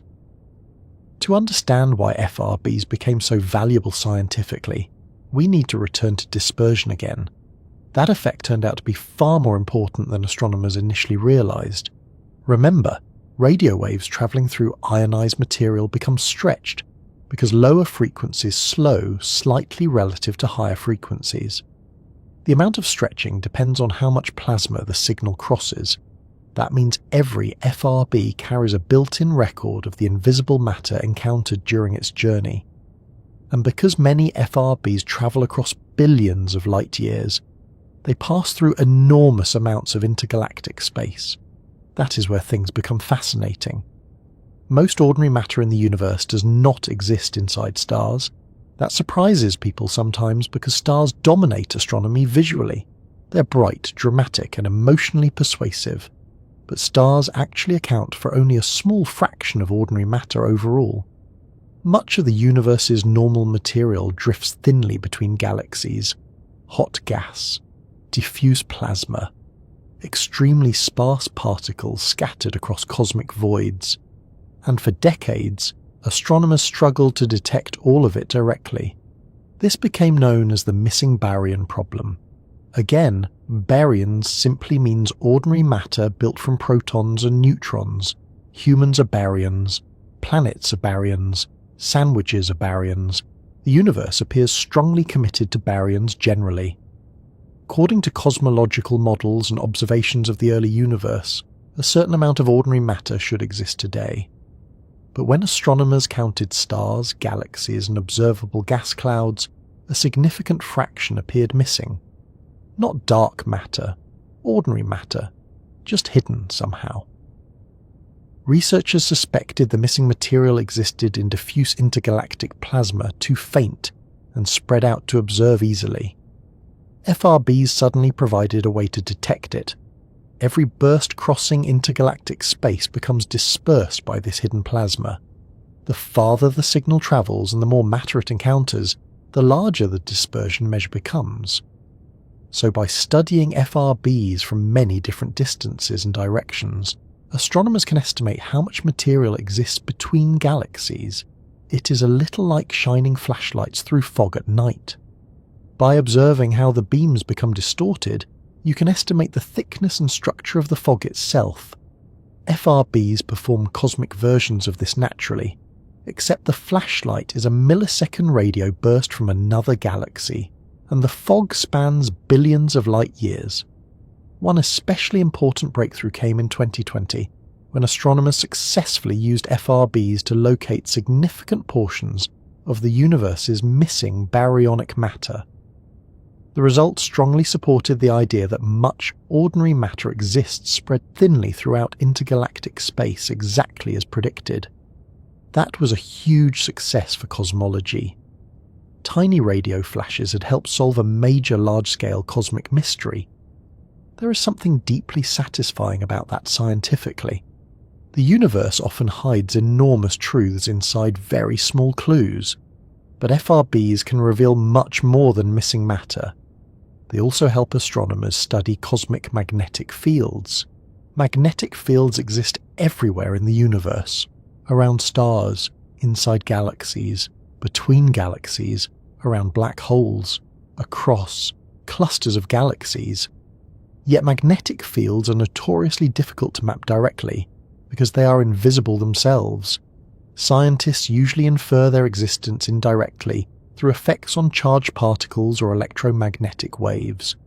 FRBs are excellent for this. As radio waves travel through magnetized plasma, their polarization rotates. This effect is called Faraday rotation.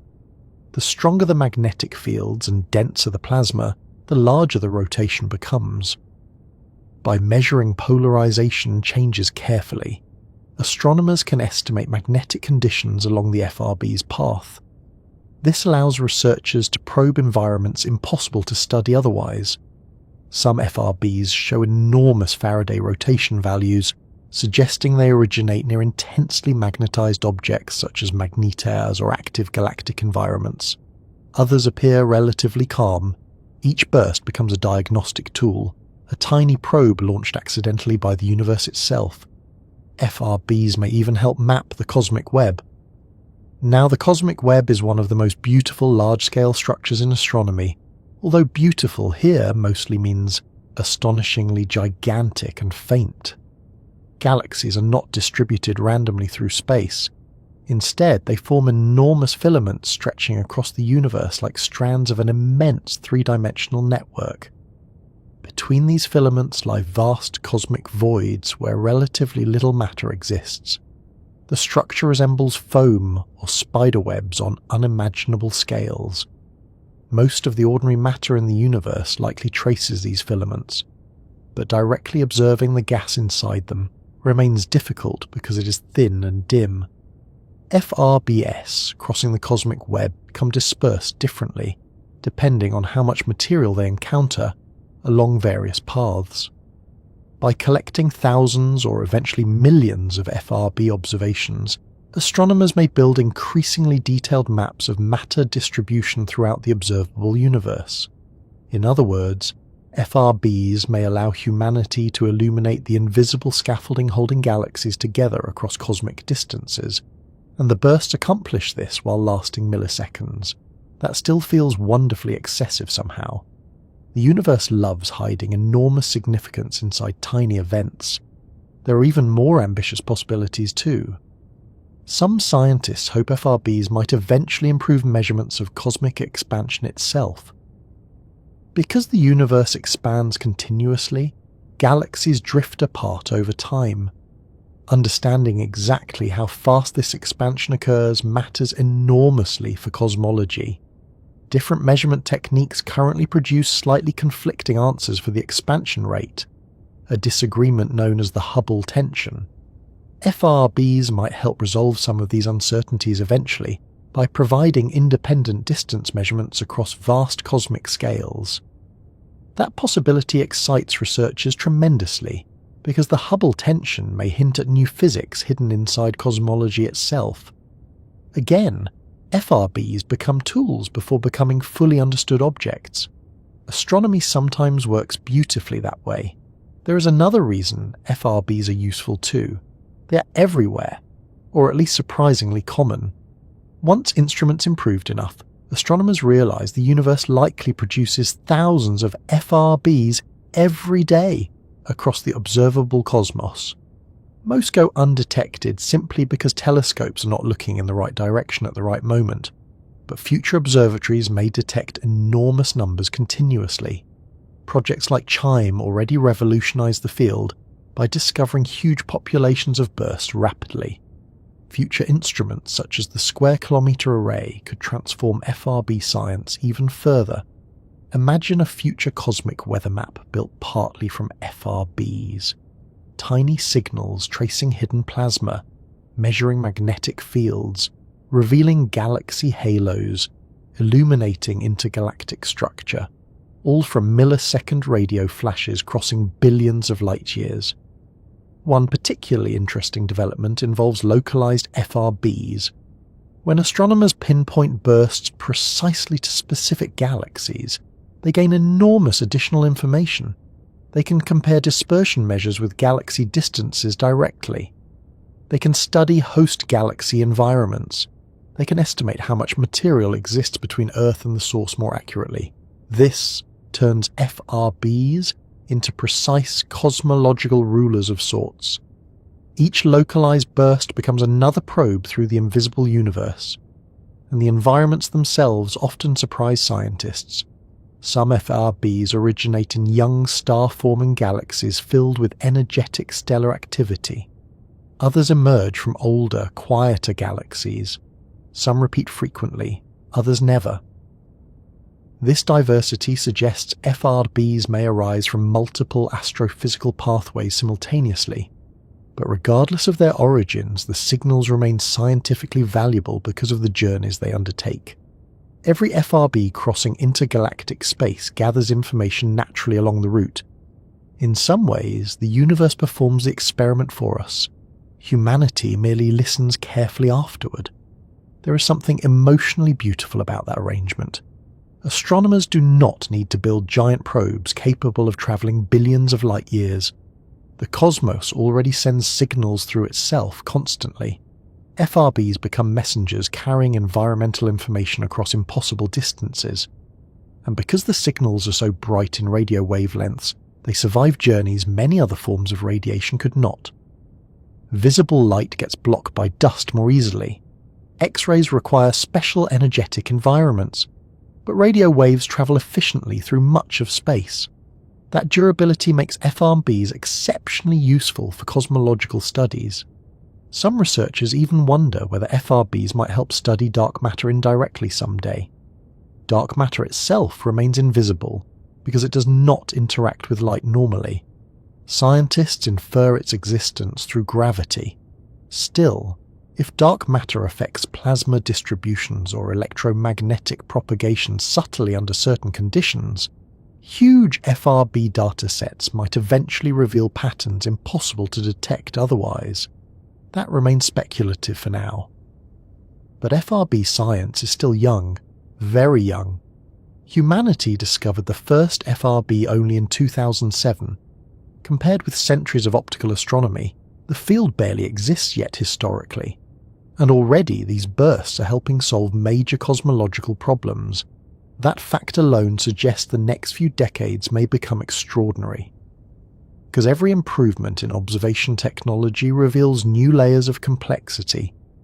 Better radio arrays detect more bursts. Higher time resolution reveals finer structures. Improved localization identifies more host galaxies. Machine learning systems uncover patterns humans might miss entirely. The invisible universe slowly becomes less invisible. Late at night, there is something comforting about realizing how much of reality remains hidden, yet still discoverable. Human beings evolved beneath ordinary skies without knowing galaxies existed, without knowing black holes existed, without knowing space-time itself could ripple through the cosmos. Now, tiny radio flashes from billions of light years away help humanity map matter spread across the universe itself. The scale of intellectual progress feels almost surreal sometimes, and still, the cosmos keeps offering more mysteries. By the time astronomers confirmed fast radio bursts were real, the theories began multiplying almost immediately. That happens whenever science encounters something both powerful and poorly understood. Human imagination rushes in to fill the gaps. Some ideas turn out sensible, others become ambitious, and a few sound like they escaped from late-night science fiction marathons after everyone involved consumed too much coffee and stopped sleeping responsibly. FRBs inspired all of them, partly because the bursts themselves seemed unreasonable at first. Tiny flashes from distant galaxies, milliseconds long, powerful enough to outshine entire galaxies in radio wavelengths, sometimes repeating, sometimes silent forever, and often behaving in ways no known object explained cleanly. When nature produces something strange, theorists become wonderfully creative. Astronomy entered a period where papers appeared proposing everything from collapsing neutron stars to alien engines larger than planets. And technically speaking, many of those ideas were at least mathematically possible. That is the dangerous thing about theoretical astrophysics sometimes. The universe is weird enough that extremely strange ideas occasionally survive serious scientific consideration longer than anyone initially expects. One of the earliest proposals involved evaporating black holes. This idea came partly from Stephen Hawking's famous prediction that black holes slowly lose mass through quantum effects now called Hawking radiation. According to the theory, black holes are not completely eternal. Tiny black holes especially could gradually evaporate over immense timescales, and near the very end of their existence they might release sudden bursts of energy. Some researchers wondered whether FRBs represented final explosions from primordial black holes left over from the early universe. The concept sounded dramatic enough, certainly. Ancient black holes dying in brief flashes after surviving since near the beginning of time itself. There was just one problem. The numbers became awkward. Observed FRB energies and repetition patterns did not fit neatly with simple evaporation models. Repeating bursts especially complicated the idea immediately because evaporating black holes do not get second chances. Once exploded, they remain impressively unavailable for future observations, so the theory gradually lost popularity. Still, for a while, humanity seriously entertained the possibility that FRBs were dying black holes whispering final messages across the cosmos, which already sounds like science fiction. Then things became stranger. Some theorists proposed cosmic strings. Cosmic strings are hypothetical defects in space-time itself, possibly formed during the early universe. Imagine cracks appearing while ice freezes across a pond, except now replace the pond with space-time shortly after the Big Bang.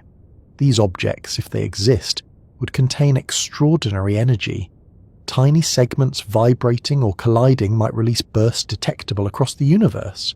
FRBs briefly became possible cosmic string candidates because the bursts were short, energetic, and mysterious enough to accommodate exotic explanations.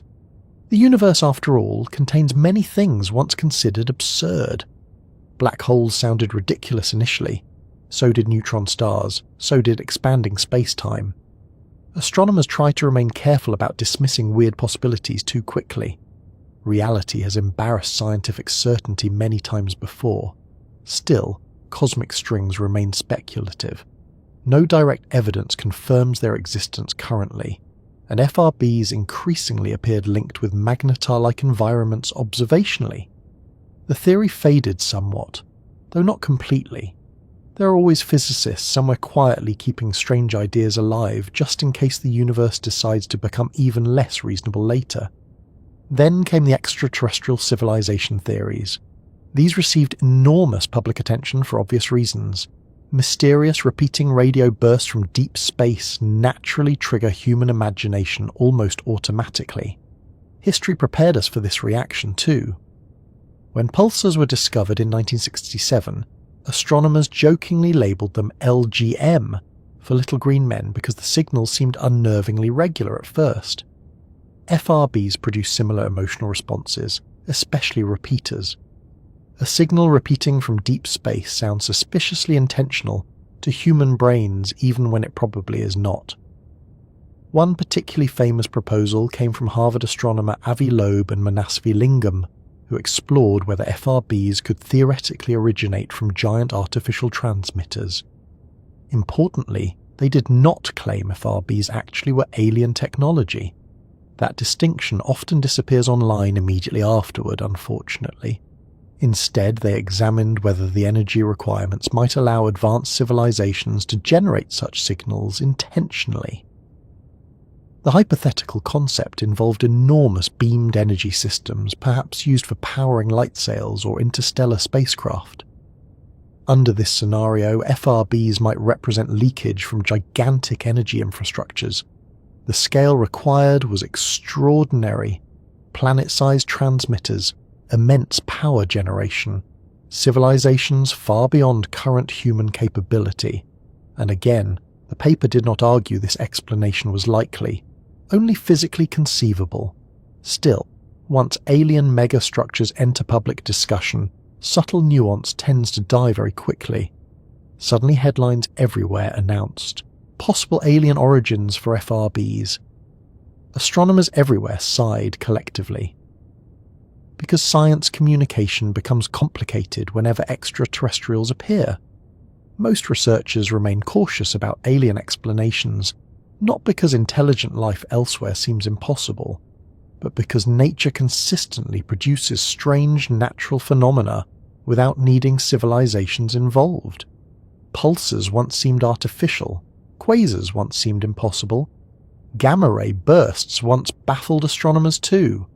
The universe does weird things naturally all the time, and magnetars already provide reasonably plausible FRB mechanisms without requiring galaxy-spanning alien engineering projects.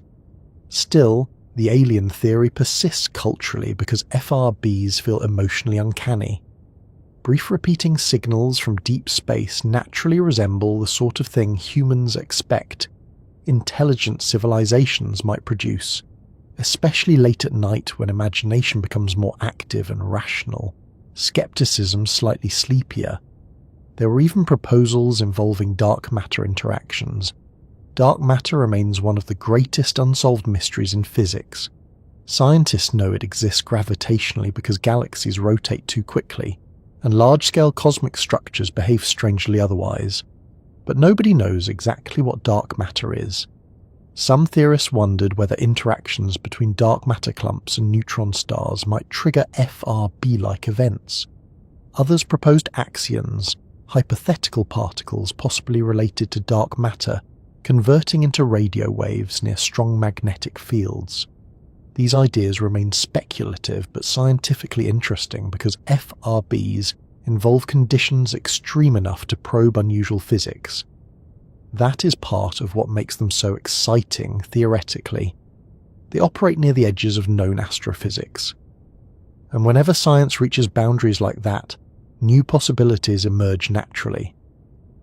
One especially unsettling theory involved blitzers. This concept sounds fictional enough already. A blitzer would be a neutron star temporarily surviving collapse into a black hole, because rapid rotation provides extra support against gravity. Eventually, as the star loses rotational energy, the support weakens suddenly. Collapse follows, and during that collapse, the star's magnetic field disconnects violently, potentially generating a fast radio burst. The name itself sounds like a comic book villain, but the physics behind it is serious. Blitzer models elegantly explained non-repeating FRBs, because the source destroys itself during collapse. Unfortunately, repeating FRBs complicated things again. The universe apparently enjoys ruining elegant theories through inconvenient observations. Some researchers proposed interactions between neutron stars and orbiting companions, perhaps asteroids, perhaps planets, perhaps white dwarfs. As material moved through magnetized environments around compact objects, radio bursts might emerge periodically. Others suggested binary magnetar systems producing complicated magnetic interactions. There were even ideas involving collapsing strange quark stars. Now, strange quark matter deserves a brief pause because it sounds deeply suspicious at first. Ordinary matter contains protons and neutrons built from quarks.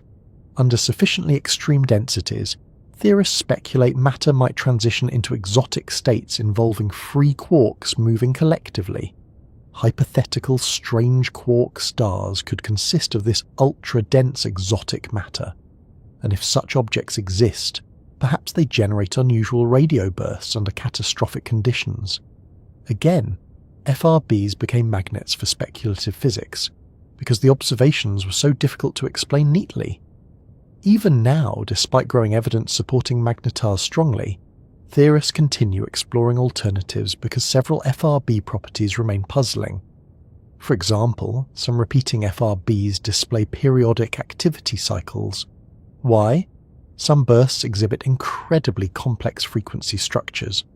Why? A few appear associated with environments difficult to reconcile with young magnetars entirely. Again, why? Astronomy rarely settles completely after first explanations emerge. Reality tends to contain layers underneath. There is another reason FRBs encouraged unusual theories too. Energy concentration. The burst compresses enormous power into milliseconds. Human intuition dislikes that. The scale feels wrong emotionally. Even scientists experience this reaction sometimes when calculations first emerge. Numbers become so extreme that ordinary reasoning briefly hesitates. Surely nothing natural behaves like this, and then nature calmly continues behaving exactly like this anyway. That tension between intuition and reality drives much theoretical creativity. Some of the stranger FRB ideas emerged precisely because researchers tried thinking beyond ordinary astrophysical assumptions. Could unknown plasma instabilities create coherent radio emission somehow? Could black hole magnetospheres generate bursts? Could entirely new classes of compact objects exist? Could quantum vacuum effects matter near magnetars? Under sufficiently extreme conditions, known physics itself becomes difficult to test experimentally. That leaves room for surprises, and FRBs operate under extremely extreme conditions. There is something deeply human about this entire process. The moment humanity encounters unexplained signals from deep space, imagination expands outward rapidly. Some people envision alien civilizations, others imagine exotic physics. Some hope FRBs reveal entirely new cosmic structures. Science itself advances partly through this creative stage. Most ideas fail eventually. A few survive. Occasionally one changes understanding permanently. The important thing is that nature decides eventually, not preference. Observations rule, and observations increasingly point toward magnetars for many FRBs, but perhaps not all. that uncertainty keeps theoretical possibilities alive. One especially fascinating development involves the realization that FRBs themselves may not represent a single phenomenon. Instead, there may be families of related events produced through different mechanisms. Some repeat frequently, some never repeat. Some emerge from young star-forming galaxies. Others appear in older environments. Some bursts display intricate drifting structures. Others look simpler. Maybe humanity grouped several distinct phenomena together under one label accidentally because they appear superficially similar. Astronomy has done this before. For years, gamma-ray bursts seemed like one mysterious category, until researchers eventually realized multiple types existed with different origins. Perhaps FRBs follow similar patterns. If true, then several currently competing theories might all be partially correct simultaneously. That possibility feels very realistic scientifically. Nature rarely limits itself to single mechanisms elegantly matching human classification systems. Late at night, there is something oddly comforting about how much uncertainty still surrounds FRBs. Not frustrating, comforting. The universe remains unfinished intellectually. Humanity still lives inside a cosmos capable of generating entirely new mysteries. And even the strangest theories reveal something important about science itself. Scientists are willing to consider astonishing possibilities when evidence demands it. Not because researchers are irrational, quite the opposite. Reality itself repeatedly proves stranger than intuition first allows. So theorists continue exploring possibilities carefully. Magnetars, black holes, exotic matter, cosmic strings, unknown plasma physics, and yes, occasionally even alien engineering projects larger than planets. Because somewhere beyond the stars, fast radio bursts continue appearing without fully explaining themselves. Tiny flashes carrying clues through billions of light years, and each new burst reminds humanity that the universe still contains phenomena strange enough to blur the line between astrophysics and science fiction. One of the most fascinating things about fast radio bursts is that they began as a mystery about strange signals, but slowly transformed into something much larger. A tool, a measuring stick, a way of studying the universe itself. That shift happens often in astronomy. Humans discover something confusing, spend years trying to understand it, and eventually realize the mystery can also help answer entirely different questions. Black holes began as mathematical curiosities. Pulsars began as unexplained radio signals. Supernovas became cosmic distance markers. And now FRBs are becoming instruments for studying time, distance, matter, and the large-scale structure of reality itself, which is remarkable considering these bursts last only milliseconds. There is something almost humorous about that imbalance.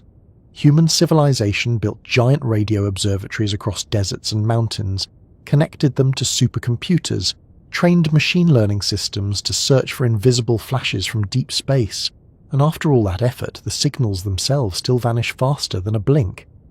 And yet inside those tiny bursts lies information about billions of years of cosmic history. Because FRBs are not just events, they are travellers. Every burst reaching Earth has crossed enormous distances through an evolving universe. The signal carries traces of that journey inside it, almost like cosmic fingerprints pressed into radio waves. And by learning how to read those fingerprints, astronomers are beginning to study the universe in ways that were almost impossible before. The first major lesson, FRBs, taught humanity was about scale. Not emotional scale, literal scale. Distances so large that ordinary language struggles to describe them naturally. Human beings evolved on a small rocky planet orbiting one average star. Our instincts understand walking distances, driving distances perhaps, maybe even planetary scales if we work hard mentally. Cosmic distances are something else entirely. Light itself, moving at roughly 300 million meters per second, requires years just to reach nearby stars.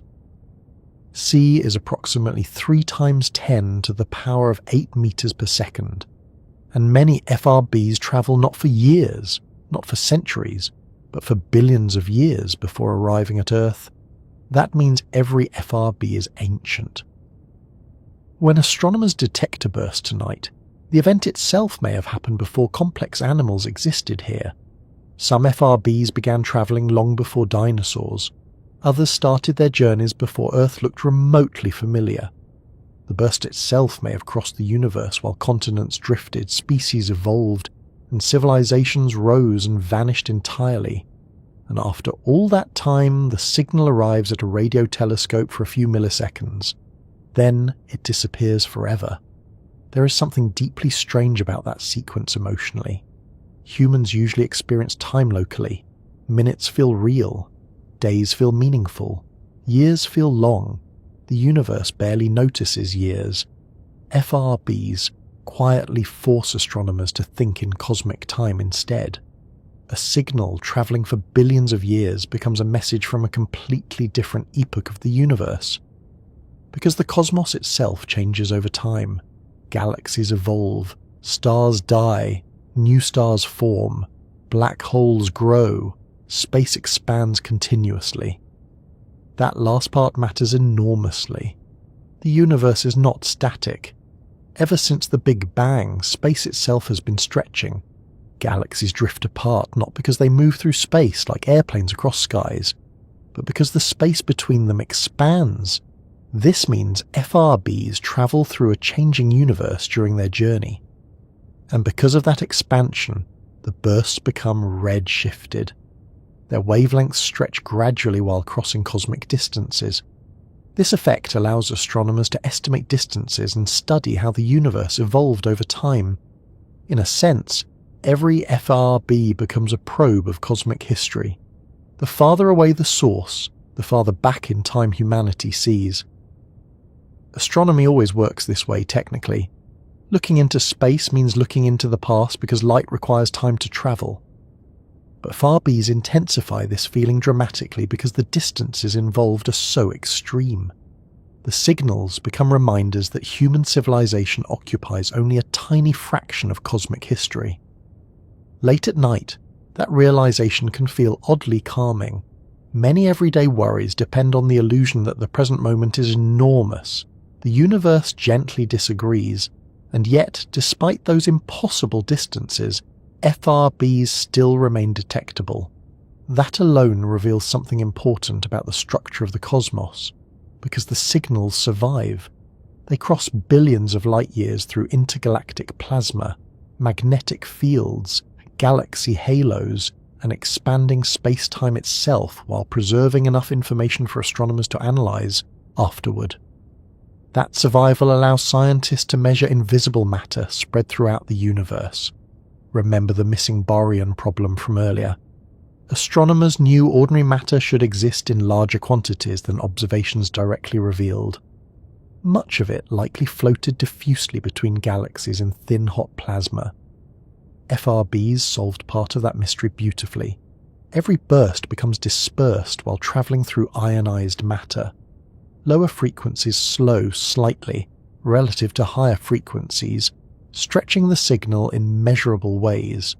The more matter encountered, the greater the dispersion. By measuring enough FRBs, astronomers can estimate how much hidden material exists between galaxies. That is extraordinary when you stop and think about it. A burst lasting milliseconds helps humanity map invisible matter spread across billions of light years. Tiny signals revealing gigantic structures. The universe often works through disproportion like that. One especially fascinating implication of FRBs involves the cosmic web. Galaxies are not scattered randomly through space. Instead, they form enormous filaments stretching across the universe like strands inside a gigantic three-dimensional network. Between these filaments lie vast voids where relatively little matter exists. The structure resembles foam or spiderwebs on unimaginable scales. Most ordinary matter likely traces this cosmic web, but much of that matter is too diffuse to observe directly. FRBs crossing the universe become probes of the web itself. Signals travelling through dense filament regions become dispersed differently than signals crossing emptier voids. Eventually, with enough FRB detections, astronomers may map intergalactic structure in astonishing detail. Humanity could effectively illuminate invisible cosmic scaffolding using radio flashes from distant galaxies. That sentence would have sounded absurd 50 years ago. Now it is active astrophysical research. FRBs also reveal something profound about magnetic fields on cosmic scales. Magnetic fields exist everywhere in the universe, but they remain difficult to observe directly. Stars possess magnetic fields. Galaxies do too. Even intergalactic space contains faint magnetic structures. When FRBs travel through magnetized plasma, the polarization of their radio waves rotates through something called Faraday rotation. By measuring this carefully, astronomers estimate magnetic conditions along the signal's path. Some FRBs display enormous Faraday rotation values, suggesting highly magnetized environments near their sources. Others reveal subtler structures spread across intergalactic space. Again, tiny bursts become measurement tools for enormous invisible systems. The signals are almost like cosmic sonar. Humanity sends nothing outward. Instead, the universe naturally provides flashes crossing vast distances, and scientists interpret the distortions afterward. There is another deeply interesting aspect to FRBs too. They reveal how incomplete human perception naturally is. For most of history, humans had absolutely no awareness that these signals existed. The sky looked quiet. Stars moved slowly. Galaxies glowed faintly through telescopes. Meanwhile, FRBs crossed the universe constantly unnoticed. Only recently did technology become advanced enough to detect them. That realization matters philosophically as much as scientifically. Reality always contains more than humans perceive directly. Before radio astronomy, pulsars were invisible. Before X-ray telescopes, black hole accretion disks remained hidden. Before gravitational wave detectors, colliding black holes passed silently through the universe unheard. FRBs remind humanity that the cosmos still contains layers waiting to be discovered. Perhaps entire categories of phenomena remain invisible simply because current instruments cannot detect them yet. Future civilizations may look back at modern astronomy the way modern astronomy looks back at ancient stargazing, respectfully perhaps, but aware that enormous pieces of reality remained hidden. There is also something emotionally powerful about the way FRBs connect space and time together. The farther away a burst originates, the older the universe appears during observation. A nearby FRB reveals relatively recent cosmic history. A distant FRB reveals ancient epochs from when galaxies were younger and the universe itself denser. This means FRBs help astronomers study not only where matter exists, but how cosmic structures evolved over billions of years. Some bursts may even emerge from periods when star formation across the universe behaved differently than today. Others crossed regions altered dramatically by galaxy mergers or black hole activity during their journey. Each signal carries history inside it. And perhaps most importantly, FRBs remind humanity how astonishingly interconnected the cosmos truly is. A magnetic eruption around a compact object in a distant galaxy affects scientific understanding on Earth billions of years later. Tiny events propagate across cosmic distances and cosmic time. Reality is not isolated pieces floating separately. It is one continuous evolving system connected through physics, radiation, gravity, and space-time itself. That thought becomes especially striking late at night. Human beings often feel isolated emotionally because daily life narrows attention to immediate surroundings. But FRBs quietly demonstrate that events occurring unimaginably far away can still reach us eventually. The universe remains connected across scales beyond ordinary comprehension, and all of this scientific insight emerged from signals humanity nearly ignored initially. The first FRB sat buried in archived telescope data for years before anyone recognized its significance. Now entire observatories scan the heavens, continuously searching for more. Projects like CHIME detect huge numbers routinely. Future telescopes, such as the Square Kilometre Array, may revolutionize the field entirely. Researchers hope eventually to use FRBs for precision cosmology, measuring universal expansion, mapping intergalactic plasma, studying galaxy halos, tracing magnetic structures, perhaps even investigating dark matter indirectly someday. The possibilities keep growing because the bursts themselves cross so much of the universe before reaching Earth. Every journey becomes data. Every distortion becomes information. Every burst becomes a tiny cosmic messenger, carrying evidence about time, distance, matter, and the structure of space-time itself.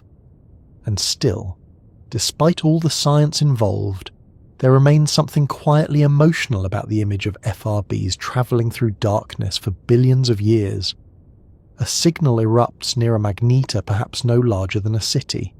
The radio waves escape the host galaxy, cross cosmic voids, travel through expanding space longer than human civilization has existed.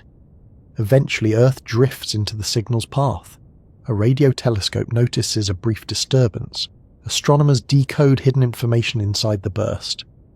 And for a tiny moment, humanity connects with an event that happened billions of years ago in another corner of the universe.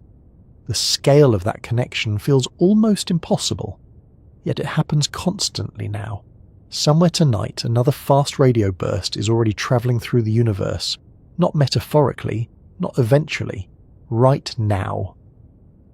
At this exact moment, while cities glow beneath clouds and people fall asleep beside windows and distant highways hum quietly in the background, a tiny pulse of radio energy may already be crossing intergalactic darkness toward Earth. It began long ago, long before this video, long before modern astronomy, possibly before human civilization itself. Somewhere in a distant galaxy, under conditions still not fully understood, an extreme object released a sudden burst of energy into space. Maybe a magnetar twisted itself into magnetic chaos. Maybe a neutron star cracked beneath unimaginable stress. Maybe plasma erupted outward through fields stronger than anything humanity can reproduce. And then the signal left. A few milliseconds, that was all. A brief flash of radio energy expanding outward at the speed of light. C is approximately 3 times 10 to the power of 8 meters per second. The burst crossed its host galaxy first, past stars, dust clouds, nebulae, perhaps even planets orbiting suns that will never know the signal existed.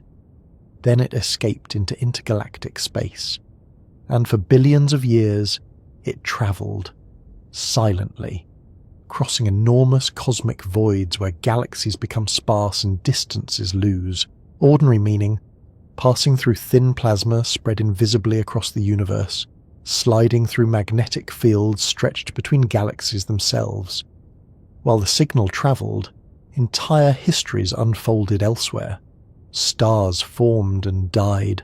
Black holes grew. Galaxies collided. On Earth, species evolved slowly across oceans and continents. Dinosaurs appeared, vanished, mammals spread, humans emerged, learned language, built cities, invented telescopes, began asking questions about the stars, and all the while that tiny radio pulse kept moving steadily through darkness. There is something strangely emotional about that idea. Not sad exactly, not hopeful either, just vast. Human life feels busy from the inside because our timescales are small. Days matter enormously to us. Years feel significant.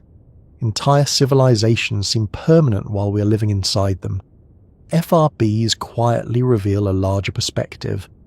A signal can spend longer travelling across the universe than human civilization has existed, and still arrive precisely on time according to physics. Astronomy does this repeatedly. It rearranges scale gently until ordinary assumptions stop feeling stable. The night sky once looked simple, tiny lights overhead, predictable patterns.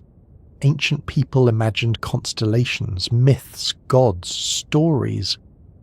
Now humanity understands that hidden inside the darkness are black holes bending space-time, galaxies colliding over millions of years, neutron stars denser than atomic nuclei, and mysterious radio bursts powerful enough to outshine galaxies briefly before vanishing again. The universe became stranger the closer humans looked, and somehow also more beautiful. Because reality turned out not to be empty silence. It crackles with activity. Invisible radiation crosses space constantly. Pulsars rotate like giant clocks.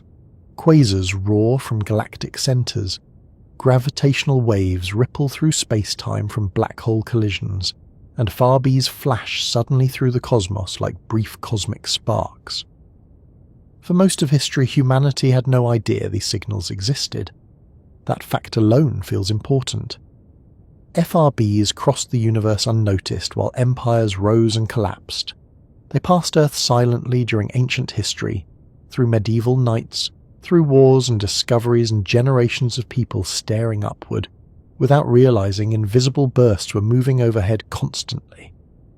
Only recently did technology become sensitive enough to hear them, and once humanity started listening properly, the universe sounded much stranger than expected. That pattern repeats throughout science. Every improvement in observation changes reality slightly. Microscopes revealed hidden worlds inside droplets of water. Telescopes revealed galaxies beyond the Milky Way. Radio astronomy revealed pulsars and quasars. Gravitational wave detectors revealed space-time itself vibrating. FRBs remind humanity that discovery is not finished. The cosmos still contains surprises, perhaps enormous ones. There may be entire categories of astrophysical phenomena humanity has not recognized yet, simply because our instruments remain incomplete. Future civilizations may detect things modern astronomy cannot even imagine currently. That thought feels oddly comforting late at night. Reality remains alive with unanswered questions, and unanswered questions are wonderful things, because they leave room for curiosity. FRBs also change how astronomers think about the universe itself. What began as a mystery about strange radio flashes became a tool for studying invisible matter, cosmic magnetic fields, intergalactic plasma, and the large-scale structure of space-time. Tiny signals became cosmic probes.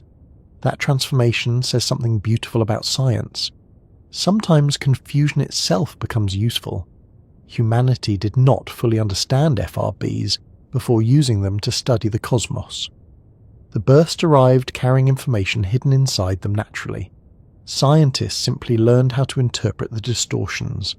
Dispersion revealed invisible matter between galaxies. Polarization revealed magnetic fields. Distances revealed cosmic history. The bursts became flashlights illuminating structures too faint to see otherwise. Milliseconds helping map billions of light years. The disproportion still feels almost funny somehow. And, through all of this, the mystery itself never fully disappeared. That may be the most fascinating part. Astronomers understand far more about FRBs now than during the first discoveries at Parkes Observatory years ago. Thousands of bursts have been detected, repeaters identified, magnetars connected observationally to FRB-like events, and still major questions remain open. Do all FRBs come from magnetars? Why do some repeat while others remain silent forever? What creates the complicated structures hidden inside certain bursts? Why do some appear in unexpected galactic environments? Could multiple mechanisms exist simultaneously? The universe continues withholding complete answers, not maliciously, just naturally. Reality is under no obligation to become simple, because humans prefer neat explanations. There is another quiet lesson hidden inside FRBs too. Human beings often imagine science as a process moving steadily towards certainty, but astronomy rarely feels like that internally. It feels more like standing inside a dark room while someone keeps briefly flicking lights on and off. A tiny glimpse here, another clue there, patterns emerging gradually. FRBs embody that feeling perfectly. Milliseconds of information arriving from billions of light years away, enough to reveal astonishing truths, not enough to solve everything completely, at least not yet. And maybe that incompleteness is part of what makes astronomy soothing sometimes. The universe remains larger than human understanding, not because humanity is failing, but because reality itself is staggeringly detailed. There will always be more to learn, more signals crossing space, more mysteries waiting quietly inside telescope data, more nights beneath the stars. Late at night, that realization can feel strangely peaceful. Human problems often shrink slightly against cosmic scales. Emails lose urgency. Awkward conversations fade a little. Daily anxieties become less permanent when viewed beside galaxies and neutron stars and signals travelling longer than civilization survive. The universe does not erase human life. It simply places it into perspective, and perspective can be calming, especially tonight, especially now. Because somewhere beyond the visible stars overhead, another FRB is probably crossing darkness already. The signal itself does not know Earth exists. It does not know humanity built radio telescopes. It does not know scientists wait beneath quiet skies listening carefully for brief disturbances hidden inside cosmic noise. The burst simply travels according to the laws of physics, patiently, steadily, across expanding space-time. Perhaps tonight, somewhere in Australia or Canada or China or the deserts of New Mexico, a radio telescope will detect it. Computers will react instantly. Data streams will spike. Astronomers may wake suddenly from sleep to check incoming observations, and for a few milliseconds humanity will overhear another whisper from deep space, another ancient traveller arriving after billions of years alone in the dark. Then silence again. At least until the next burst arrives, which it almost certainly will. Because the universe keeps speaking, quietly, briefly, mysteriously. And now, for the first time in cosmic history, there is finally a species listening closely enough to hear it.